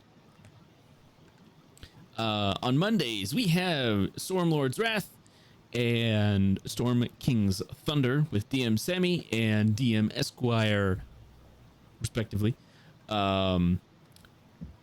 Stormlord's Wrath is on our YouTube channel exclusively. They stream it over there. Then you can find it afterwards. That starts at 8 p.m. Central. And then Stormlord's Thunder starts at 7 p.m. on Twitch. Tuesdays, as of yesterday, we have nothing. I think Duff is going to be doing painting show soonish. Soon-ish. Yeah. He's got something else to work up for Tuesdays, like a 4 or 5 session deal. Yeah, we haven't announced anything. We haven't. Yeah, we're working on it. Things are in the works. Yeah, we're working on some stuff. Wednesday nights. That's us. 8 p.m. Central is our start time. Sanguine Isles. It's the name of the show. You can see us right down there at the bottom of the screen there.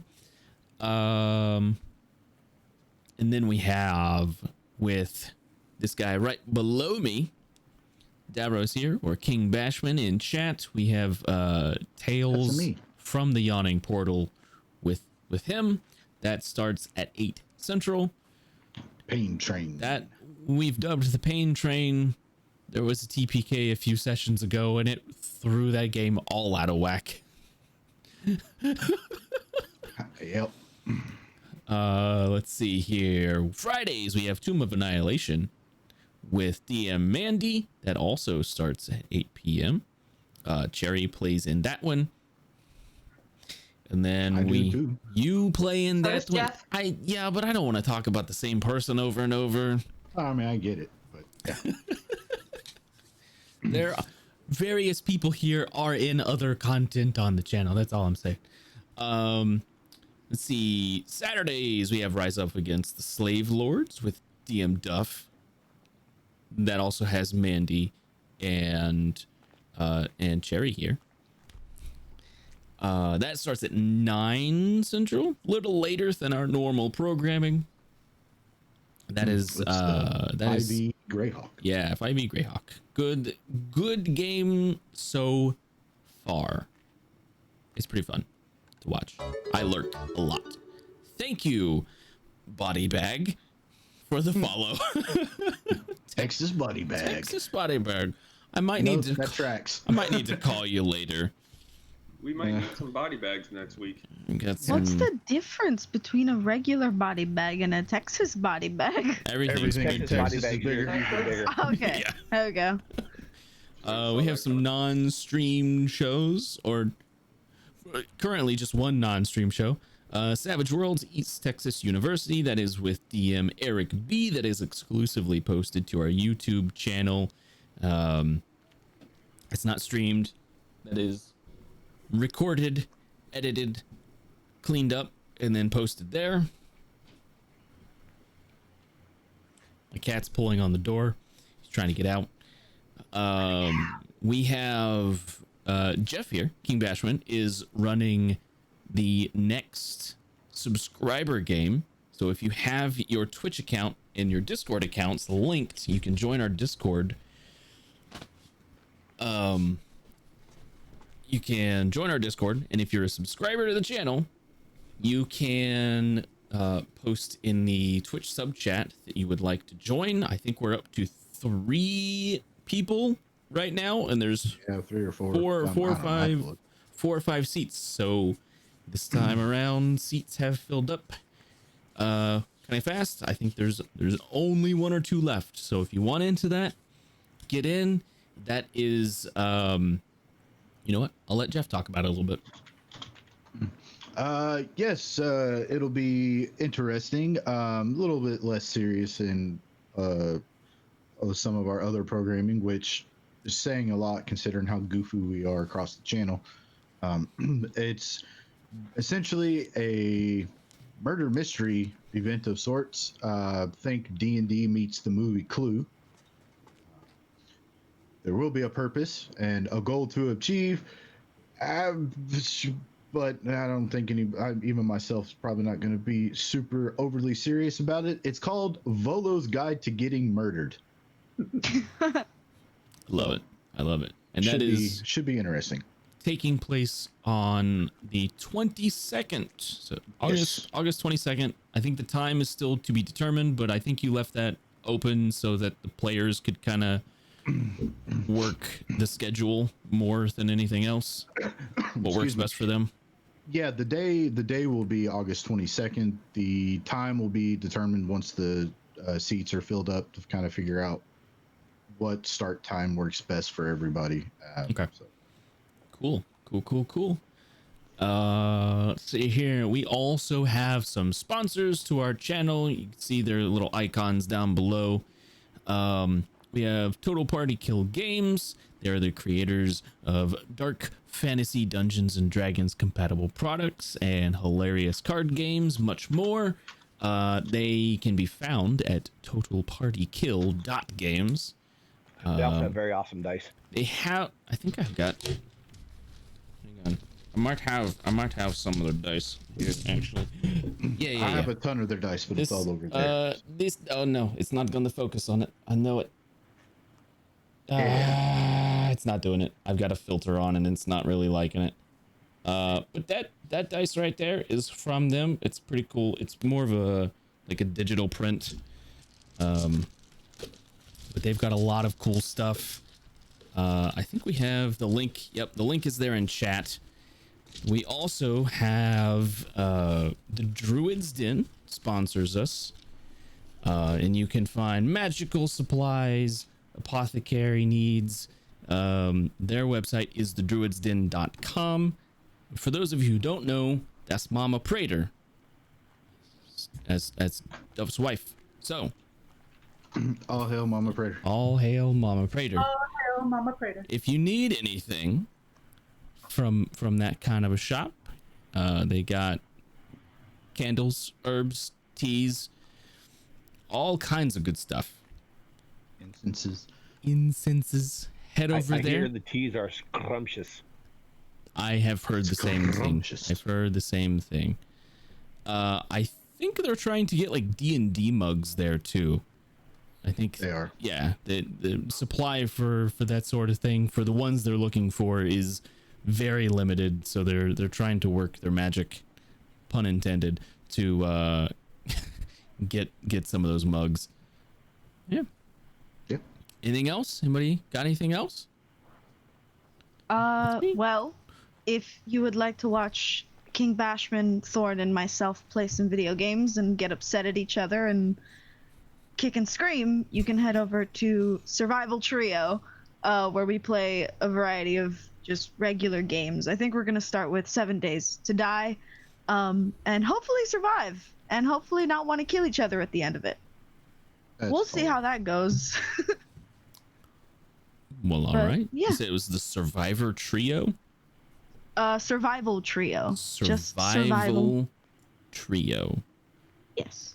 I'm gonna look it up on Twitch right now. It is. It's gonna be fun. We're gonna be playing this Friday. And hopefully it'll be good. Hopefully it'll entertain everyone. But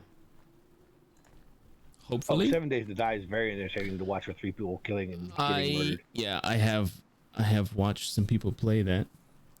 It's a fun game. Aggravating. Don't expect much. We don't know what we're doing. So what do you You're mean? not gonna learn anything. You're just gonna watch us learn. And argue with each other. And argue. Can somebody link that? Cause I am Wait, I searching. think I found it. Survival Trio. I saw one word. Survival Is it? It's Yeah. not. Yeah, it's not popping up for me. 4 followers. Okay, got it. It's just not popping up. Yeah, I'll send Anyway. you. I'll put up a link. Thank you everybody for watching. We will see you next week or tomorrow for Jeff's game, depending if you want to stop by or not. We've got a lot of fun things going on. Thank you very much for tuning in. Thank you to Thorn here for being our special guest. Yeah. It won't let you Yeah. leave, Dan. We'll see you soon. What? Bye everybody. Okay, goodbye. Bye. Come back or don't. Doesn't.